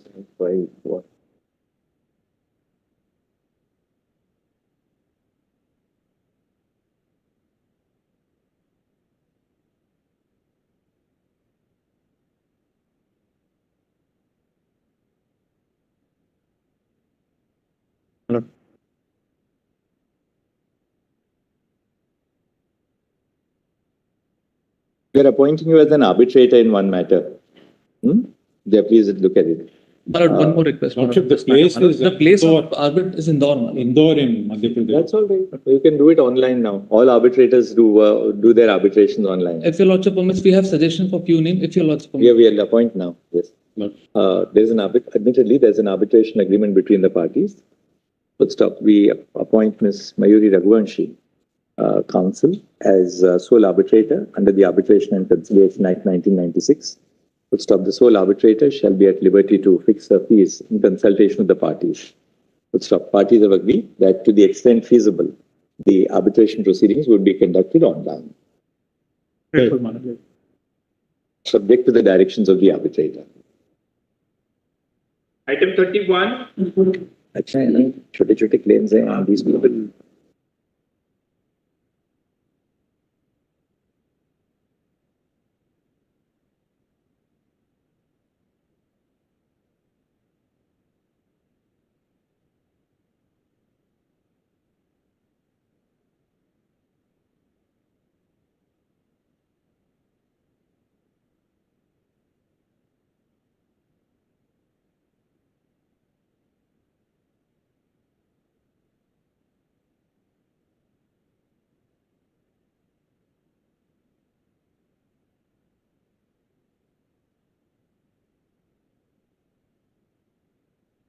Lords, I beg to appear for the respondent. This doesn't lie, my lords, because clause 16.5 is a jurisdiction clause for courts, and clause 18 is actually a clause which says it's governed under Colombian law for a Colombian authority to appoint an arbitrator, and it's a very interesting clause.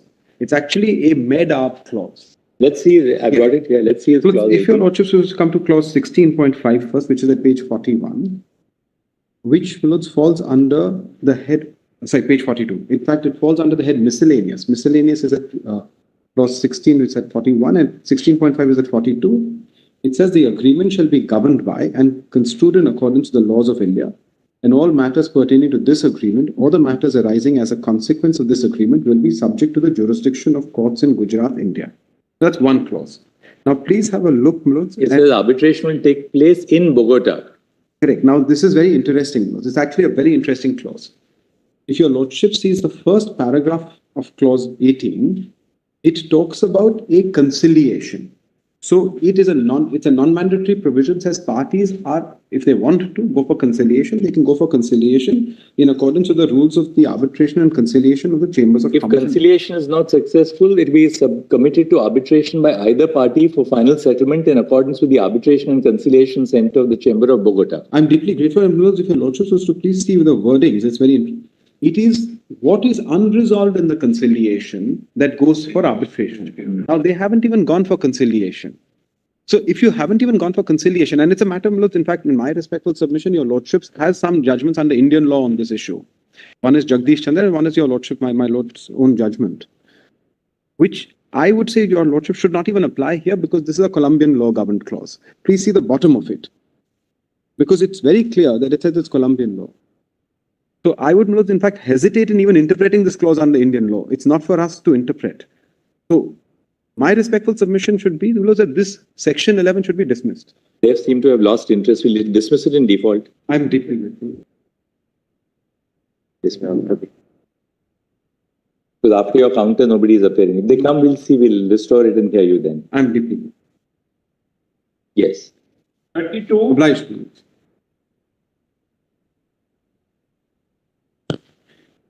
32 arises out of two connected agreements where I'm seeking the appointment of a tribunal. So they have filed their counters on the day before, Respondent 3, because also, my lord, I'm asserting some parties who are not signatories to the arbitration agreement, but, my lord, are connected and part of the group company's doctrine of lordship judgment. But with regard to their... That you can move the arbitrator. Yes, then... Tell you, lordship, there's a problem. There are two... Sorry. What about those arbitration with parties who are signatories to the arbitration agreement? Well, there are two cases which are there before your lordship. In first case, which is a joint venture agreement, your lordships will kindly give me a minute and note down these dates. They are important. The first joint venture agreement is 2nd of June 2016.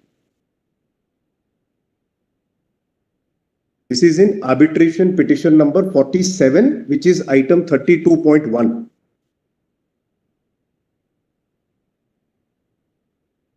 Now, please note in this, there are two parties, Zonta Holdings and Bauer. Bauer is the name of my client, the company. They are Zonta. They are Zonta. Zonta Holding and then Zonta Infra is their subsidiary. So the first agreement is a joint venture agreement, which is 2016, Zonta Holdings and Bauer. There is an arbitration clause here, which is clause number 14 at page 77. Yes. In this, my only defense is that there is a pre-reference mechanism which they have not followed. That's clause number 14.1. That we had to try to settle it amicably. They've done nothing. So here, really speaking, one can appoint an arbitrator. Subject I am leaving it at that. I am not taking your lordships to anything else. Now, please mark one thing, and that's my defense in the other case. So 32.1, we can appoint an arbitrator. 32.1, I leave it to your lordship. What's the claim there? What's the claim there? There is a monetary claim of about 180 crores. But I'll just say one thing, my friend can continue, Millard. The first agreement that my friend is referring to contemplates an arbitral tribunal of 3 members. The second agreement, Millard, which is interconnected, contemplates a sole arbitrator. We were requesting, Millard, if it can be the same tribunal, a consolidated hearing or even separate hearing. Now, what about the first matter that is... Yes, now let me come on that. Then we can ask them to respond absolutely. to that. So grateful. Now, the second matter, which is actually the lead matter, is arbitration petition number 49, item 32. 49 of 2023. Yes. In this, the basis of section 11 is an ESDF agreement, which is Equity Subscription and Debt Financing Agreement, the date of which is 21st February 17. Yes. I'm sorry, I'll just repeat. ESDF 21st February 17. Yes. Now, this ESDF agreement is entered into between 3 parties. That's my other client named Mr. Patrick in his individual capacity. Please note that. These clients are Zonta Infra and Zonta Holding.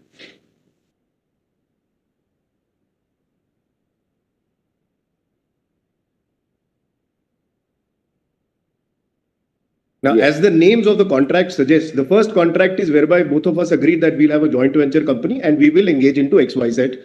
There is no liability. In fact, I have a pleaded case before your lordships that he's trying to mislead this court when he says both the contracts are connected. They are not connected. First is a joint venture agreement. The second agreement is where my director in his individual capacity has purchased equity from him and has financed debt, which is what the agreement also says. Now, there is an arbitration clause there. I agree to that. No problem. That is clause number 15.6 at page 123 in case number 47 itself. I'm taking page numbers of only the first case. Yes. Now, in 47, yes, the arbitration agreement you said is clause 14. Yes. In, however, ESDF, the arbitration clause is 15.6 right, at page 123 of petition number 47. Okay. Right? Because I'm giving page numbers of only one. I don't want to confuse you. Now, there is a parallel third agreement, which is an SBLC, sort of a line of credit that I give to him. Again, my company gives, in which there is no arbitration clause. He's not even invoked that, so I'm not going there. Post the second agreement disputes, ESDF, there was a settlement agreement which is entered into. Now, that is very important. The date of that is 6th October 22. That your lordships will find at page number 132 of petition number 47.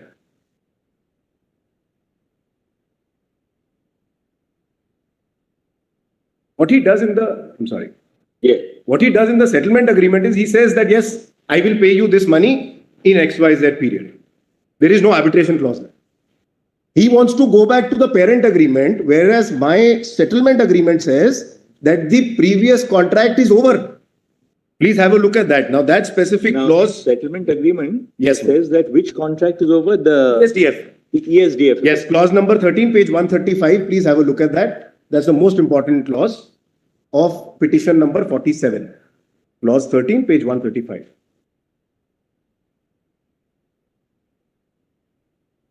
Now, his grievance is that you have not implemented the settlement agreement. And that the settlement agreement is entered into because of coercion on him. He has to get it declared as illegal. How can he invoke section 11 for that? Your lordship's judgments from way back. Except for the fact that the settlement agreement was entered into in lieu of his claim, in satisfaction of his claims under the ESDF. Yes. If he says that the settlement agreement has not been implemented, right, or that the whatever defense, can he not then fall back on the ESDF agreement to get that issue adjudicated? In fact, the point of law that arises in this case. Now, let me show to your lordship's GIMPEX. Because but for the ESDF, there would be no settlement. Yes. Right? And we must construe this in a broader sense to facilitate arbitration. Now, but for ESDF, there would be no settlement. It's a settlement of disputes within the ESDF agreement. If that settlement has not, according to them, come through, surely they can invoke arbitration. Let me only show law on this specific point, because I've done some work. There is a judgment by your lordship. Unless the settlement agreement says that his claims are extinguished. His claims are not extinguished. Well, in fact, the settlement agreement recital says what? It says parties have agreed to rearrange and revise the inter se relationship, which means that this is what survives now. It is not the parent agreement which survives.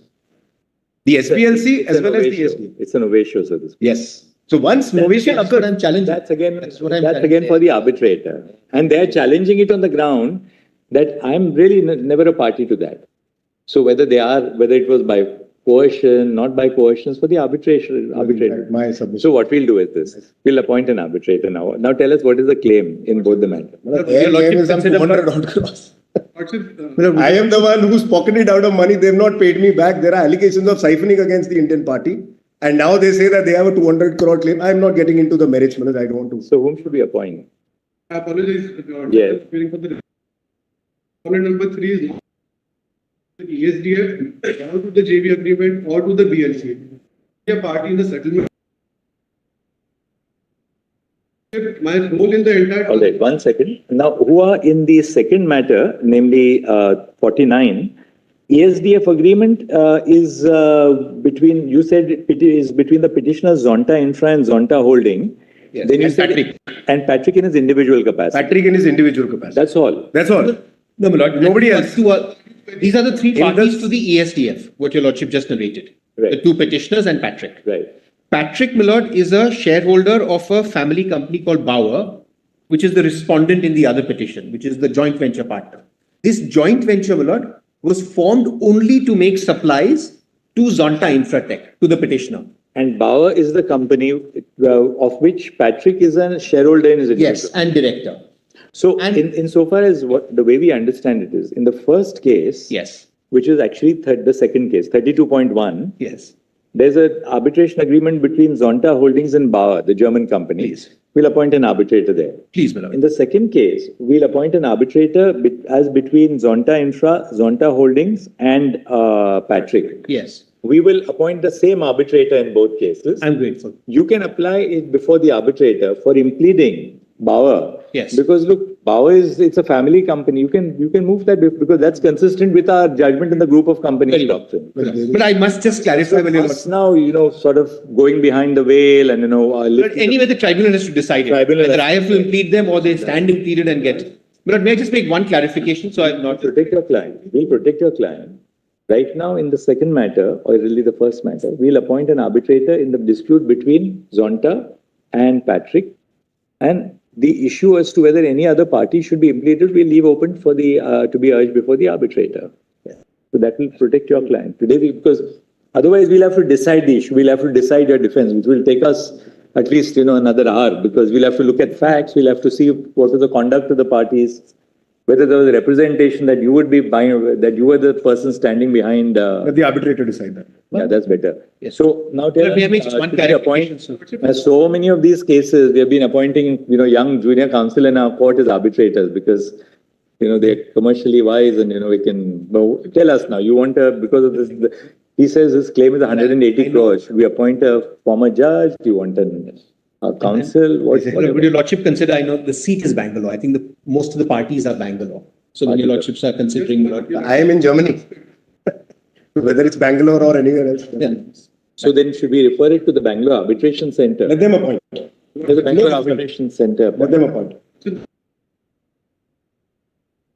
Of the money which was lent to them.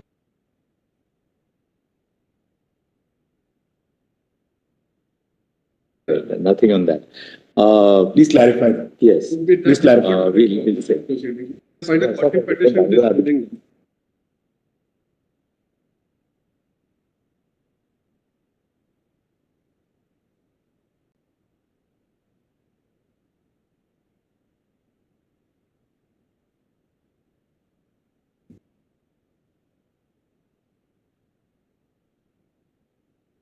What we'll do is that having due regard to the nature of the claim, and instead of now just saying Bangalore to expedite, we'll appoint Justice Bopanna as the arbitrator. Very well. Yes. Nothing else.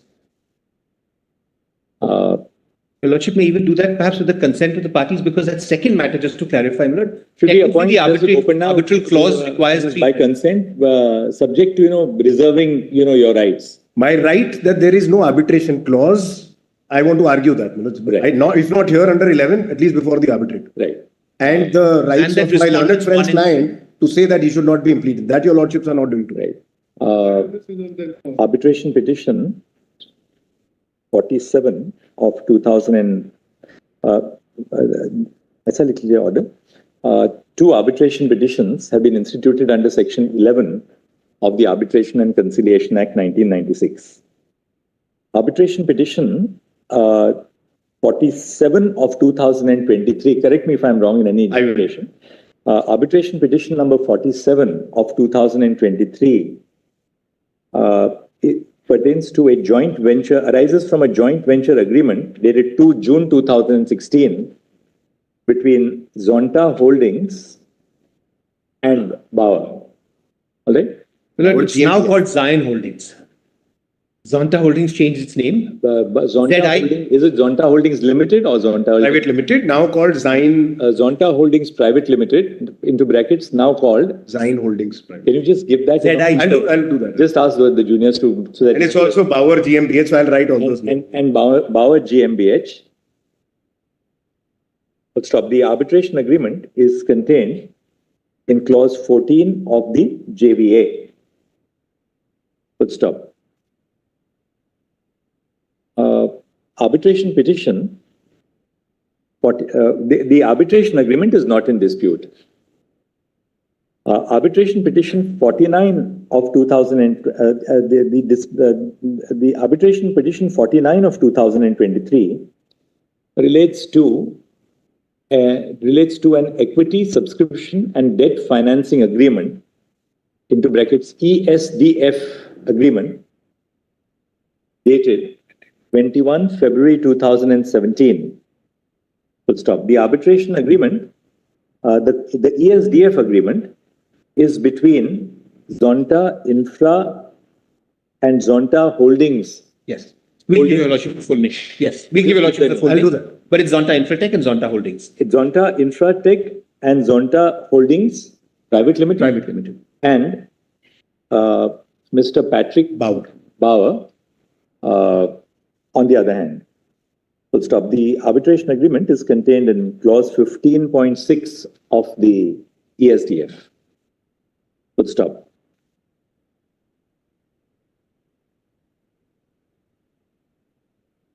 The respondents have adverted to a settlement, an alleged settlement dated 6 October 2022, which according to the petitioners was obtained, which according to the petitioners is vitiated by coercion. Full stop.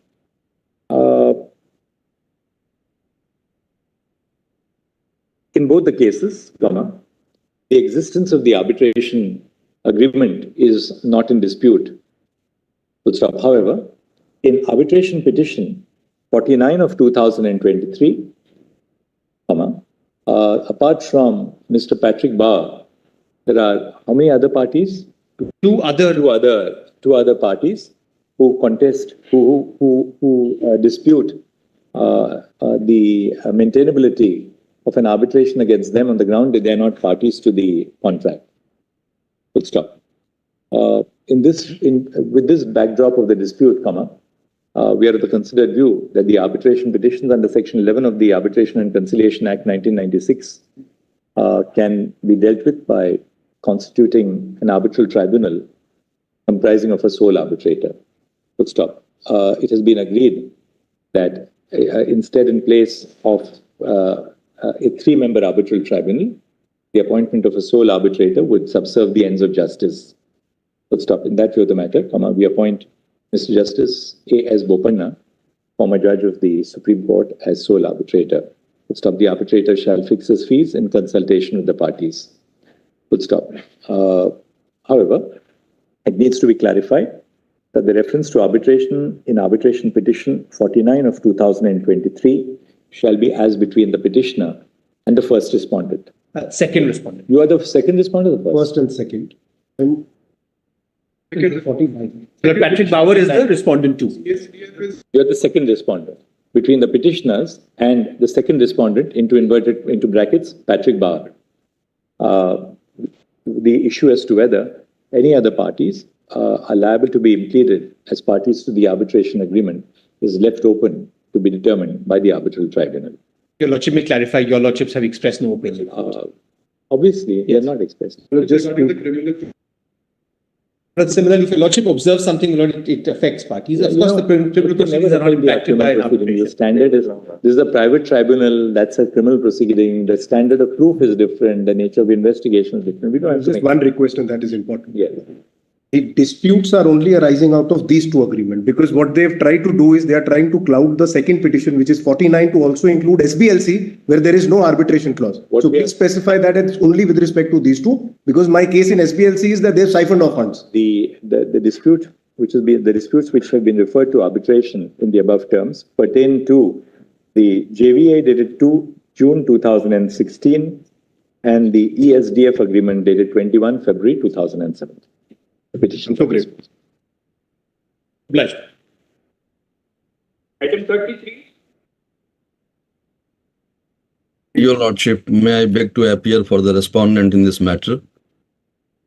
There are efforts of settlement being made with the petitioner, Your Lordship, and we have agreed that the matter may be referred to mediation. Mediation or? Very well, Lordship. Nothing has happened for years, but we can try mediation. Right. Parties have agreed at this stage to a mediation under the auspices of the Mediation Center of the Supreme Court. Yes, Lordship. Yes, Your Lordship. They shall appear before the Mediation Center at 2 p.m. on next. Any day, Lordship. Next week? All parties are here, so foreign parties are there, so we are representing them. All right. Next week? Next week. Yes. What we can do is we can appoint an arbitrator. We can say party shall first go to mediation. If mediation doesn't succeed by 31st of August, then the arbitrator may enter upon references.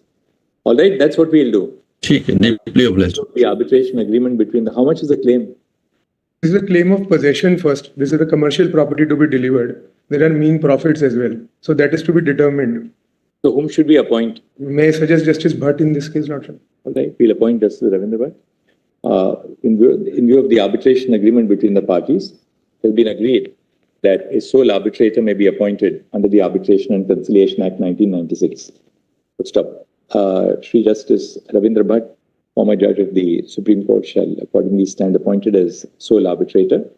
But stop. Since parties have expressed a desire to explore the possibility of a mediated settlement, they shall appear before the Mediation Center of the Supreme Court at 2 p.m. on Tuesday. Tuesday. Take our date, Daldo. If the mediation proceedings, if no settlement is arrived at in mediation by 31 August 2024, the arbitrator shall be at liberty to enter upon the reference and proceed thereafter. Stop the arbitration petitions accordingly disposed of. Upar likho, the arbitrator would be at liberty to fix his fees in consultation with the parties. Then 34. Obliged. Deeply obliged. Please, my lord, I'm appearing for the respondent. My lord, the advocate on record, Mr. Das, has taken ill. We have informed the other side also. We only seek 2 weeks to file our reply. We'll file the reply. The next Monday is possible. Keep it on a particular day. Please. Really?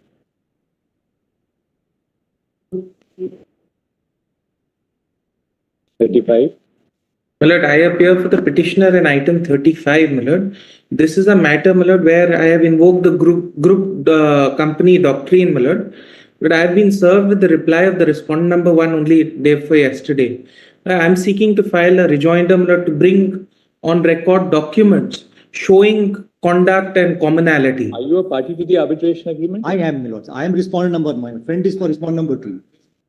Who is not a party? Not a party. So what we can do is, subject to your agreeing, we can appoint an arbitrator. But I have some other objection, subject of course to... Any serious objection? Or? Because the issue here is, they were to obtain these subscriptions. We subsequently found, as we tightened our procedures, 17,000 millards fake IDs.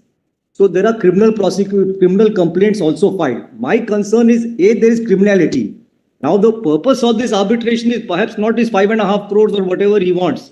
Because now he will say that the matter has been referred to arbitration. Disputes are purely civil in nature. You don't examine whether there is cyber fraud or impersonation, etc. But that's a matter for the arbitrator, because you are Magster, right? Yes, no. And you appoint the petitioner as a distribution partner. Correct, no. So according to you, there were certain fake IDs. Yes, no. Right, which he generated. Yes. But that's a matter of, that's also... No, that could be I understand, that could be whether some money is owed or not owed. But my concern is this. If there's criminality, Vijay Drolia, my lords, in one paragraph, your lordship said, if there's criminality, my lord, at least there may be a case not to refer. But that's all right. We'll when lordship will only protect me to the extent, my lord, that my concern is this, that they will say now the court has referred the matter to arbitration. This is a case for quashing. I have the civil disputes and not any number of judgments. Your lordships have said, when it's of civil nature, there will not be a prosecution.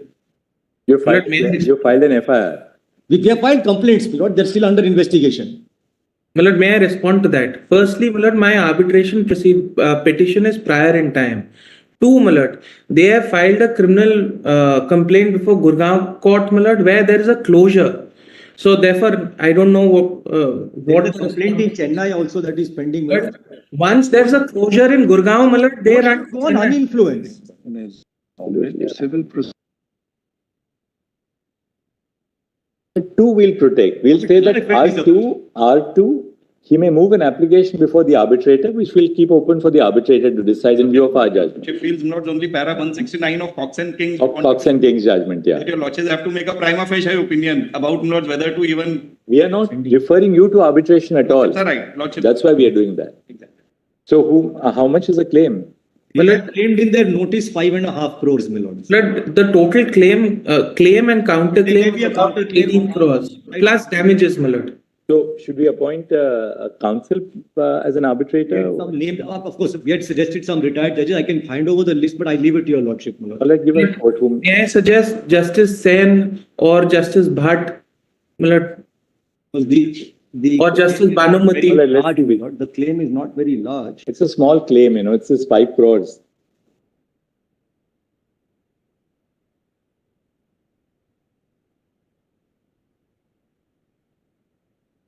I mean, it's not in any particular order of preference, my lord. It's just.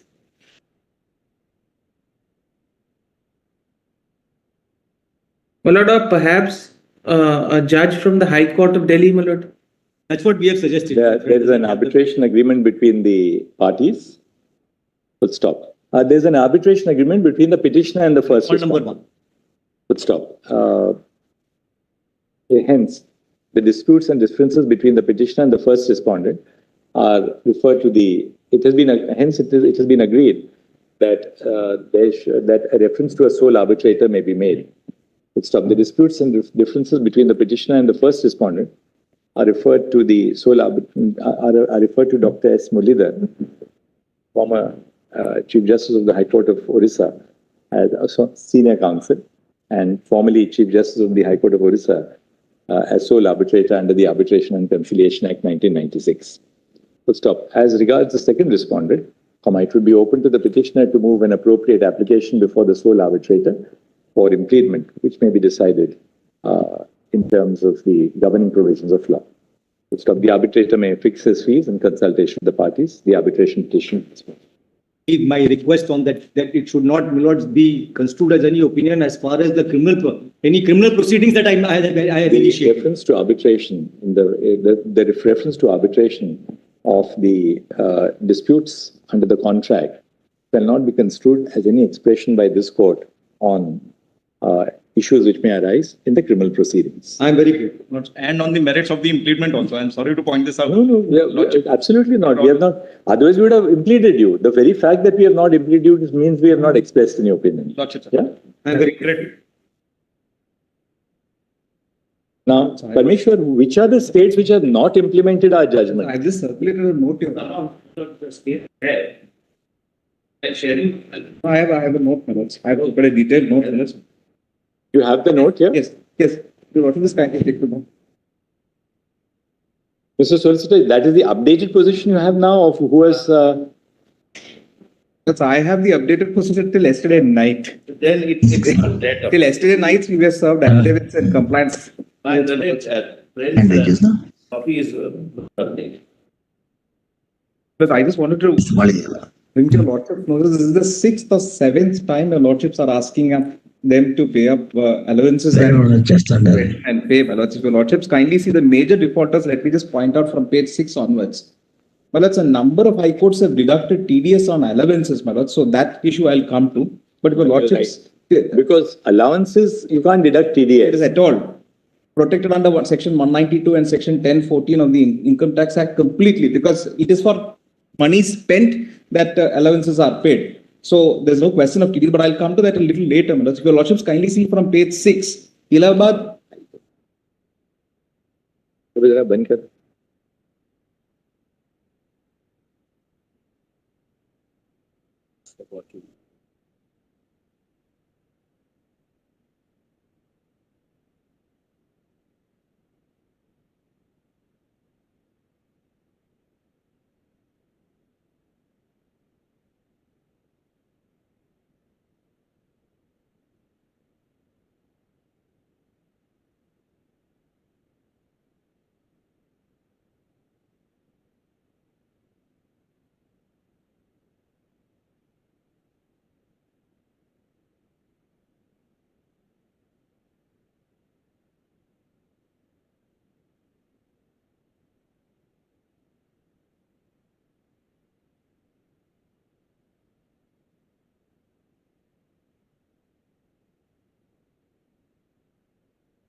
Take 6 minutes.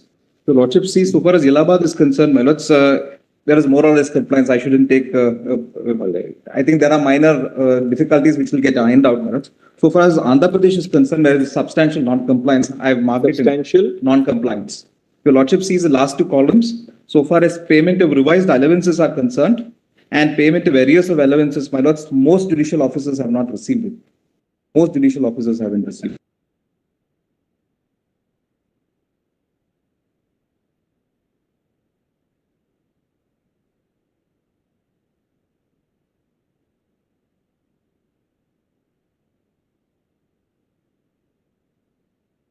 Fixed, my lords, may just for payment of arrears.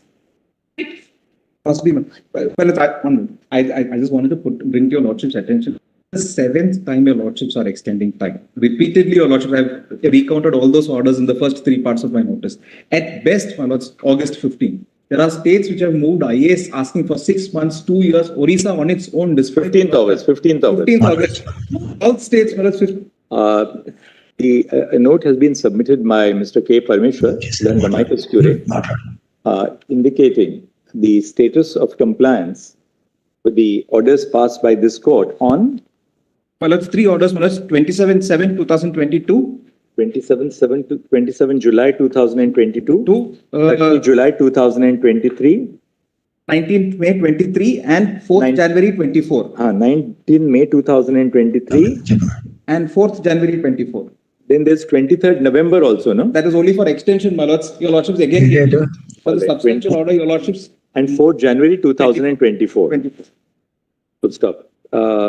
Those seven opportunities, 7, right, have been granted by this court to the states to comply. It appears that full compliance has not been effected and several states are in default. Full stop. The note highlights the states in default, and we will deal with them. Full stop. They are dealt with seriatim, colon. Andhra Pradesh, the Learned Standing Council, Learned Standing Council, Standing Council. Ms. Prerna Singh, appearing for the state of Andhra Pradesh, states that she has instructions to the effect that the payments which were to be made to the judicial officers have been made. Whatever could be uploaded has been made. Whatever could be uploaded.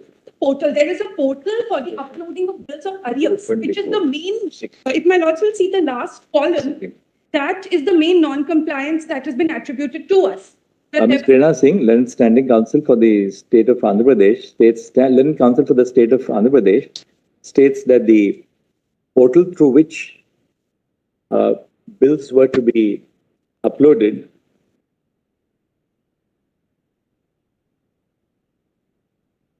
that payments have been made to the extent to which bills were uploaded on the portal, on the web portal, which was opened for that purpose. We'll stop. Should we say, Mr. Parmeshwar, that this may be verified? There's clearly non-compliance because judicial officers spoke to me yesterday night. Number of judicial, the All India Judges Association is also here, my lords. There is no doubt, my lords, most states have been lackadaisical. All right. We will say that, on the other hand, both the Amicus Curiae and All India. Yes, and the All India Judges Association, which is represented in these proceedings, have categorically stated that that full compliance has not been effected. Full stop. We direct that a meeting be held. Meeting be held by Monday between the Registrar General of the High Court of Andhra Pradesh, the Chief Secretary. Plus, would your Lordship then direct that committee to meet? Your Lordship said institutionalized it, and that committee, all of them, all the relevant people are part of the committee. Be convened by the committee appointed by this court in its order dated 4th January 2024. 4th January 2024. SCDJ. What do we call it? CSCDJ. The CSCDJ. Within preferably on Tuesday, we say to have a little time. Preferably on Tuesday next, so that in case compliance is still to be effected, it is completed no later than by 15 August 2015. Full stop. A compliance affidavit shall be first shared with the CSCDJ and thereafter filed before this court, indicating compliance, failing which this court will be constrained to adopt contempt proceeding against the officers of the state if full compliance has not been effected. Then, then Bombay, Millards. So Lordship sees Bombay at page 8, Millards. Most of it is in substantial compliance, except for the part so far as TDS is concerned. On TDS, the Lordships will pass an omnibus order on all high courts, Millards. Would your Lordships only see, this is unfortunately, Millards, your Lordships will see, if your Lordships, the second last column, what they've been doing is many state governments have again tinkered with your Lordship's order on allowances.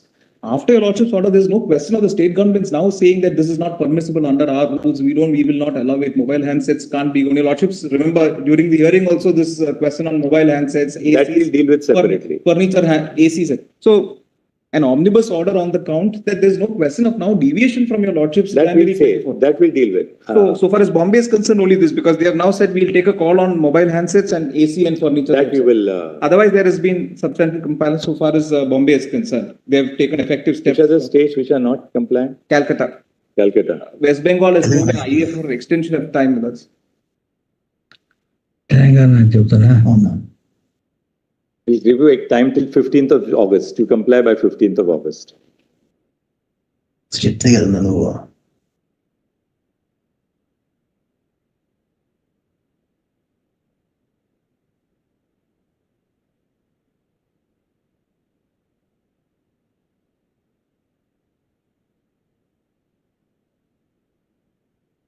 I'm only requesting some more time. It was 15th of August. I don't want to come back, seek further time. It has to be, because 7 opportunities have been granted to us.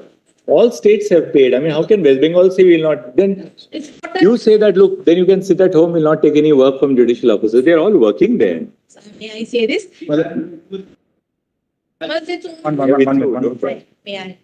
It's only pertaining to arrears.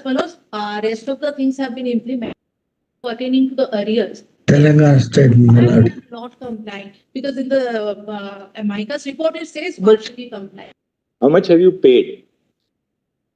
They will not. None of the states are very smart. None of them will say how many judicial officers are there. They will say we have complied. Once we no details shall come clear on this. By filing everything follows. I just for giving specific.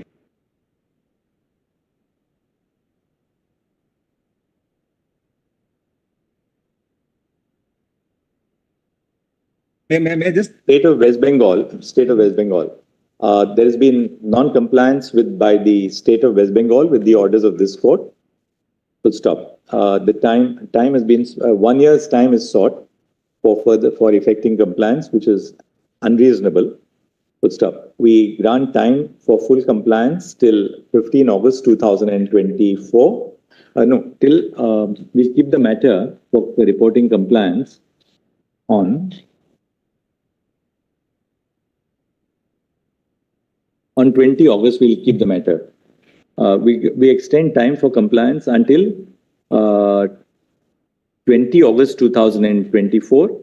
We'll stop. The proceedings shall be listed on 23 August 2024, on which date both the Chief Secretary and the Finance Secretary for the state of West Bengal shall remain present before this court with affidavits indicating compliance.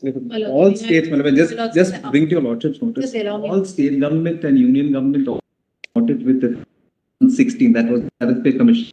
We are on the threshold of the next pay commission, 2026, and yet our judicial officers after 8 years, 9 years haven't received it. It's not as if it's a separate case for judicial officers. Most of these recommendations are at par with state government and union officers. We are constrained to pass the above order. We are usually circumspect in directing the personal presence of the officers of the state.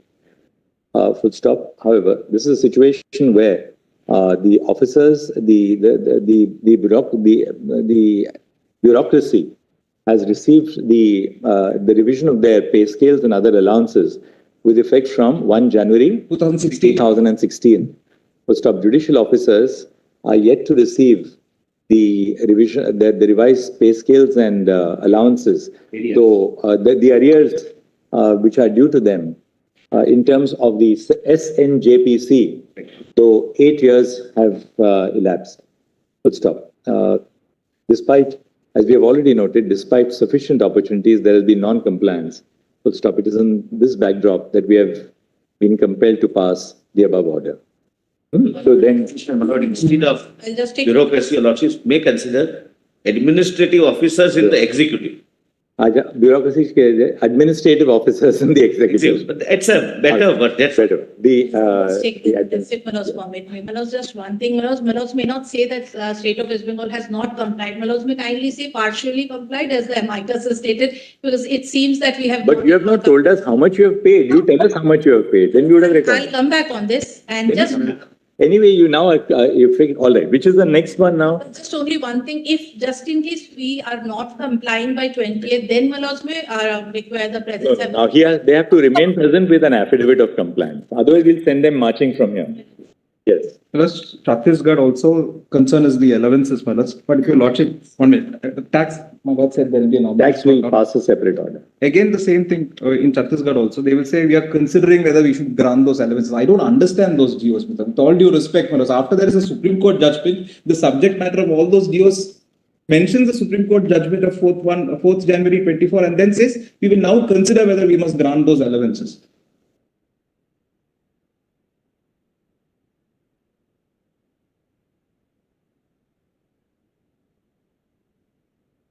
Where is that in your note? If your lordships kindly see page 10, Chhattisgarh Millets, your lordships will see committee is considering upon the mode of payment of concurrent charge allowance. State has issued geo dated so and so sanctioning increments on acquiring higher qualification, but no date has been mentioned. All that is clear in your lordship's judgment.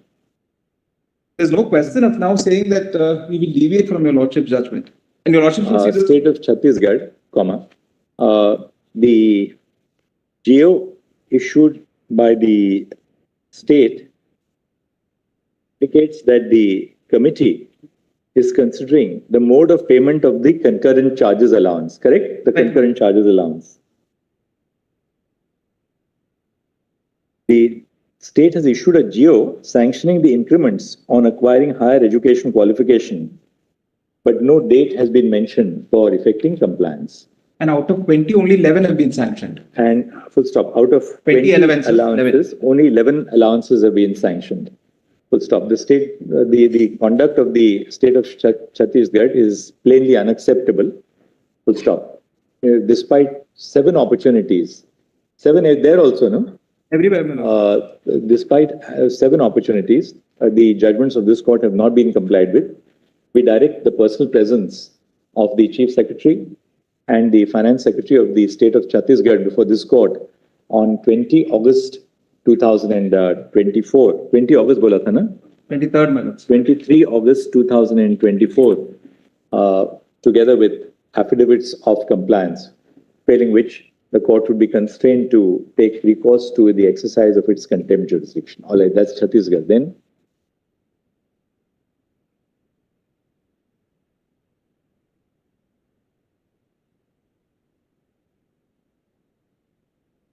full compliance by the 23rd. Yes, and the Chief Secretary and Finance Secretary have to be personally present in this court on that day. Now we are not going to say that if you comply with, then you need not be present, because then they'll not comply with. Only if we now direct presence that they will comply with. We now know how to extract compliance with the order. Yes. We are not going to send them to jail if they comply, but they have to be present here and tell us that they have complied. Nothing doing now. Yes. Which is the next? Delhi, Manoj, page 12. No allowances, no arrears of allowances have been paid. Delhi? No allowances, no arrears of allowances. Last 2 column. The NCTD, the government of NCTD has not complied with the orders passed by this court. Full stop. No case for extension has been made out. Full stop. We therefore direct full compliance with the orders of this court by 14 August, by 20 August 2023. The Chief Secretary and the Finance Secretary of the NCTD shall remain personally present before this court on 23 August 2023, together with affidavits of compliance for the purpose of reporting compliance, failing which the court would be constrained to take recourse to the exercise of its contempt jurisdiction. Then, Assam, no compliance. They have moved an IA for extension saying citing floods because there was no floods in the year of. Filed an affidavit, Lordship. Lordship, we have issued the notification. So far as 14 heads are concerned, Lordship, we have issued the notification, the report, because it came later, Lordship. That was the only thing, Lordship. The time, Lordship, that is being taken, Lordship, is we are really, Lordship, now facing disaster. The council appearing on behalf of the state of Assam situation states that a notification has now been issued for the payment of 14 allowances. 14 allowances in the time. Full stop.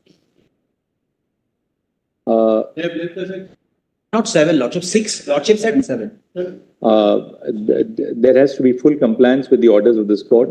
Full stop. This court is not inclined to grant any further extension of time or exemption to the state. Full stop. The Chief Secretary and the Finance Secretary of the state of Assam shall remain personally present before this court on 23. So, ऊपर जो लिखा था ना 20th August and 23 August. Same order. Lordship, our situation is a bit critical, Lordship. Is because of disaster situation. Yes, these are people who are working. These are people who are working in service. Yes, you have to pay them now and just seven opportunities. Lordship, may I just submit, Lordship? Lordship has given time to the other state till 15th of August. 20th August we have given you. We have given you time until 20th of August, paid by 20th of August, and asked the Chief Secretary and Finance Secretary to be in court on the 23rd of August to report that they have complied. Then we will we'll put an end to the matter. That may be exempted, Lordship. We are in a genuine situation. Then I don't know what will happen. Then there will be another application for extension. Once we say this, the money will come. Lordship, we are in a peculiar disaster situation, Lordship. We are facing it, Lordship, in the state, Lordship. Everyone is. How much is the amount that you have to pay? Lordship, I suppose it is more than 100 crores, Lordship. More than it will be for a state like Northeast, and we are facing floods, Lordship. It is the third round of floods. It is the third round of floods. Ask the government of India to pay you. They'll pay you from some other head. Yes. Lordship, Lordship, our case, Lordship, may kindly consider. No state. The other states will not come out with this situation, Lordship. No. Our situation is a bit critical, Lordship. We'll not do anything like that. Consider it on the next day, Lordship. On 23rd. Still to remain, we'll see if. Lordship, 23rd, if we don't show any progress, Lordship, kindly consider. On the 23rd, if you are not able to pay, let the Chief Secretary and Finance Secretary come here and tell us why you can't pay. We'll consider your request. But they must remain personally present. Lordship, that's what, Lordship, I was only requesting, Lordship. Kindly pass that order on 23rd, Lordship, which we don't do. No. Lordship, we are in a situation, Lordship. No. We are in a critical situation, Lordship. Tell us from when did your judicial otherwise I would not have pressed it, Lordship. Tell us when, from what date did you revise the pay scales of your administrative officers? That we have complied, Lordship. From which day? So far as the administrative officers. So far as the SNJPC, Lordship, we have complied with everything, Lordship. No. That I can't offhand tell, Lordship, from which date. We'll tell you, 1st of January 2016. Lordship, we have complied with every direction of the SNJPC, Lordship. We have complied with everything. The point. We'll pay the state civil service officers. Judicial officers are not our. Lordship, I am not making a legal argument, Lordship. I am not making a legal. It's on a different criteria, Lordship. It's only on this. Who else, Mr. Parmeshwar? So far as Guwahati High Court is concerned, Arunachal, Nagaland, and Mizoram, notifications are there, but release of funds is, according to the last affidavits, not come. So your Lordships may direct the same direction so far as Arunachal, Nagaland, and Mizoram. The same direction shall apply to the states of Arunachal, Nagaland, and Mizoram. Then, for the state of Nagaland, all the information has been collated, is scrutinized, is just pending with the finance department, Your Lordship. There has been compliance. We've accepted all the allowances, Your Lordship. Kindly give us time, and Your Lordship may not. Time till 20th of August. Insofar as the presence of the Chief Secretary and the we have to secure presence. Because there has been substantial compliance. It's just the dispersal of funds. The compliant come here, come visit Delhi once, yes. Gujarat, I am now told there is substantial compliance except TDS. TDS, that will just pass an omnibus order. Himachal Pradesh, the affidavit doesn't give us any information, fortunately. So far as... what is the position in Himachal? Even there. State of Himachal Pradesh mein aisa likhiye, the Chief Secretary and Finance Secretary of the state of Himachal Pradesh shall file a joint affidavit indicating compliance. Full stop.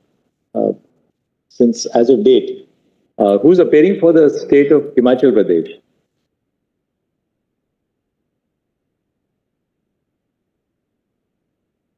Where is he?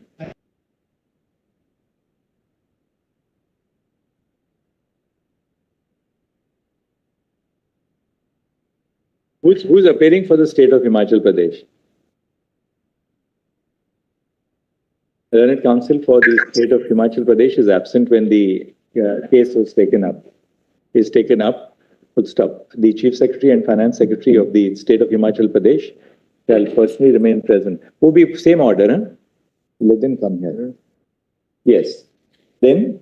Jammu, Kashmir and Ladakh, no money paid. Jammu and Kashmir and Ladakh, same order as complete non-compliance. My lords, I appear for UT of Ladakh. May I assist your lords in case Yes. My lords, in case of UT of Ladakh, all the funds are available with the two district judges, my lords, and the two district judges are the drawing and dispersing officers. The funds have been provided, my lords. The dispersal is with the learned district judges, my lords. My lords, may I have my compliance affidavit? Regards the Union Territory of Ladakh, Mr. Piyush Beriwal, right? Yes, my lords. Learned counsel states that the two district judges are drawing and disbursing officers, and the funds have been placed at their disposal. Yes, my lords. My lords, we have also filed this via an affidavit, my lords. All right. So Ladakh ke liye don't pass any order of presence. Much obliged, my lords. Jharkhand also same thing, Manoj. No information on arrears of allowances. Jharkhand.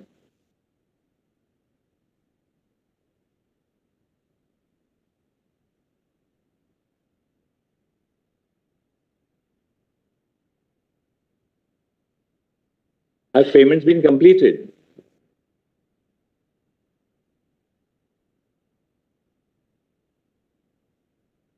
Have you paid all the 20 allowances?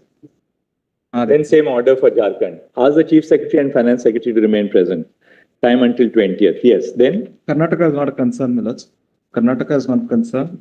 Kerala, Manoj, not paid. They have moved an application for extension. They have not Kerala, pay? They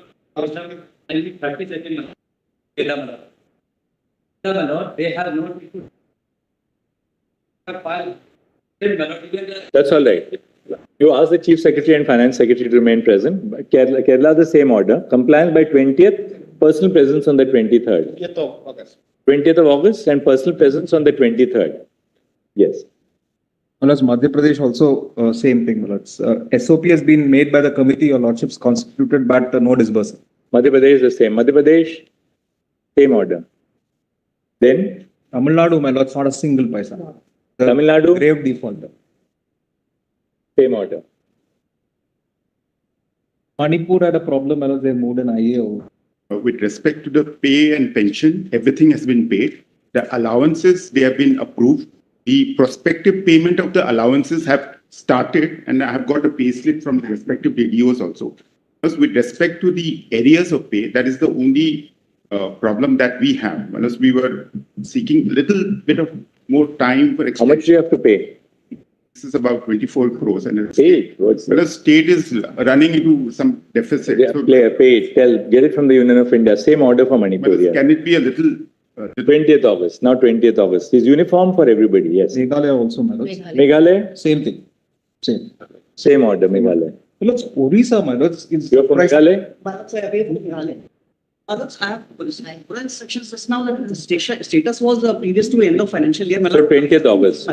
20th August, ask the Chief Secretary. My lords, I'll file an affidavit. Which has been if you have paid, if you have paid, mention the matter earlier and tell us we have paid, we will exempt your Chief Secretary. But otherwise, he has to be present here. I'll mention the matter. But so far as Orissa is concerned, my lords, 6 allowances they decided not to do. Orissa? And so far as the arrears is concerned, they themselves decided that they will pay it over 6 or 7 installments. Same order. Lord, as far as the Take order, likh lijiye. 6 allowances have yet to be paid. Lord, as far as state of Odisha is concerned, the resolution of the finance department has come in on the 16th of March 2024, and the law and the home department have submitted the proposal in the ensuing session for release of the funds in the Odisha legislature. That's the instructions which I have. The Council for the State of Orissa states that the The resolution of the finance department has been issued on 16/3/2024. That the resolution of the finance department was issued on 16 March 24. And the law and home department has submitted the proposal for making the budget provision in the ensuing. And the law and home department have submitted proposals for ensuring payment. The budget provision. For making a budget provision in the ensuing budget session. Ensuing budget session. 20th August, we are keeping compliance and ask the Chief Secretary and Finance Secretary to remain present. Very well. Very great.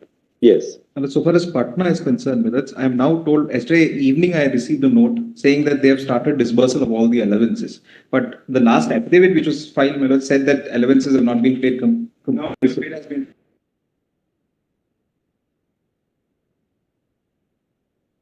All right. Then, yes. Then. It's Punjab and Haryana High Court, again, the committee filed an affidavit. Bihar, as Learned Counsel for the state of Bihar states that an amount of rupees 122 crores has been transferred to the Law and Judiciary Department, right? And the payments are being made in full compliance with the order of this court. Then Punjab and Haryana, allowances arrears have not been complied with, and allowances future payments are partial compliance. Will Lordship see the last two columns? So same order for state of Punjab, ऐसा लिख लीजिए. Same order, we'll say full compliance. We should. There is an issue with respect to state of Punjab and Haryana. The matter is pending before the full bench of the High Court. The allowances, that's why they were not released. The state has complied with it. Your Lordship may see the note as well. There's an SLP pending before this court, pursuant to which the High Court has held its hearing and not released and not granted this approval. Which allowance? Which allowance? What times? So except for super time, that we have been done, Your Lordship, for the state of Punjab. For the state of Punjab, we have done, Your Lordship. Only that matter remains pending before the High Court. Page 1168. all right. State of Punjab के लिए ऐसा लिख लिया. Which where is page Punjab is page 1168, Your Lordship. That's in respect of, that's not allowances. That's only selecting time and super scale. That's litigated between the judicial officers. Therefore, that full bit I've examined. What about allowances? Have you paid the allowances? Your Lordship, we'll place that on record, Your Lordship. Sorry?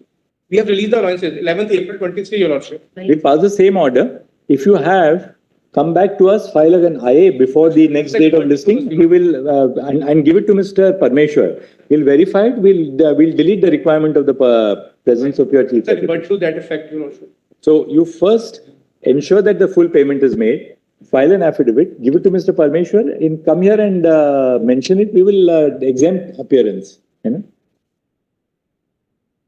Well, Rajasthan same order as the others. No information has been provided to this court in the complaint. Rajasthan.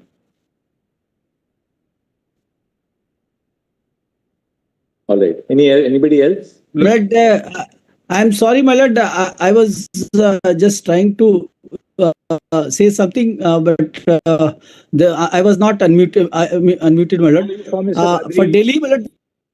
Yes, for Delhi. For Delhi, I am appearing for Delhi. Yes, my lord.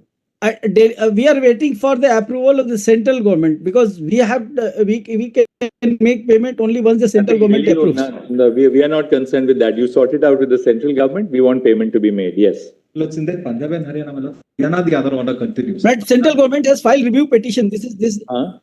Haryana it as high courts because the Haryana the other orders continue because they have not paid up the allowance. Haryana the same order will continue. And Punjab this order. Punjab का हमने order pass किया था.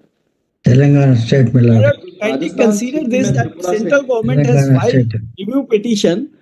Punjab and Haryana, we have passed the same order. Punjab, Haryana, the same order of personal presence. Right. Provided if they come back here and file an IA saying that we have paid, then you can tell us. We will. You can mention Parmeshwar that these states have been. You can come and mention so that. So far as Rajasthan, Sikkim, Tripura, and Uttarakhand concerned, Rajasthan, Sikkim, and Tripura the same order. Allowances have not been paid. Rajasthan, Sikkim, and Tripura same order. And Telangana has complied. Uttarakhand the only issue is TDS. All right. Plus on TDS, I just one as for Sikkim, may I make one submission, my lord? May I request for a similar indulgence as the previous council? Once I file the updated status of allowances, may I make a request for exemption for appearance, as my lords have permitted the previous councils for other states? Because I'll get the updated status and ensure that the allowances are paid. Let them, Yes, my lord. let them Similar let request. them appear. Yes. Sorry. As far as TDS is concerned, would your lordship pass an omnibus order saying wherever the exemptions are available under the Income Tax Act, so far as allowances are concerned, no TDS should be cut, because there's no point in going allowances one by one. Wherever exemptions are wherever exemptions are available under the provisions of the Income Tax Act 1961, from the deduction of TDS on allowances, the state government shall ensure that no deduction of TDS is made. And wherever deducted, my lord will give them time till September to return that, because then this is complete deductions. It'll have to go back, because this is 1 minute. The state government is deducted so that wherever the state governments have wrongly deducted the TDS, they shall refund the amount to the judicial officers on or before 15 September 2024, with liberty reserved to them to pursue their claim before the department. I have with my note which I have circulated, I have put an appendix A where I have encapsulated under the Income Tax Act which all allowances that are part of the SNJP are exempted under the Income Tax Act. So my lords, if something like that can happen, and I've also annexed along with my note the payment slips of the judicial. All right, what we'll do is that we'll take up, we have covered the states, right? On the issue of TDS ka baad mein dekhte hain. We'll keep it on Monday. Just look at what she has said, the allowance, the exam. My only fear was that. Can you serve the central government council so that we can then deal with TDS on that? Just ask Mr. Venkatraman to remain present here on Monday. You can tell him what the issue is so that then we can clarify it. Just housekeeping, sorry for that. Yes. So then all those contents in the IS can be disposed of unnecessarily. For Telangana state, my lord, no complaints. For Telangana state. Where are they? Page 26 of my. Yes, there are 8 contempt petitions. Yes. Page 26 ko serial numbers 1 to 6 IAs stand disposed of. Similarly, those 8 orders dated 22 of them merge in those contempt petitions. Telangana state, my lord. Telangana state. 45. 57, there are number of IAs and petitions for intervention including prior to your lordship. Those also can. Every time. All serial number 1 to 17? Serial number 1 to 17 का जो page 27 और 28 को है वो भी disclosed है. Your lordships may mention on IA. So what we'll do is your lordship on IA. Lordship.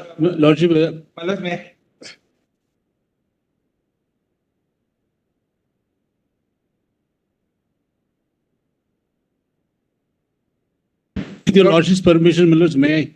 Well, in the afternoon today, NEET.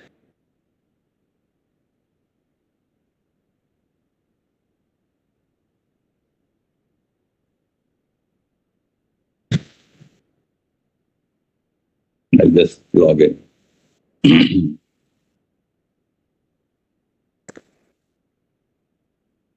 The matters on Monday, including NEET, also will take up on Monday. May I have your lordship's time for just half a minute?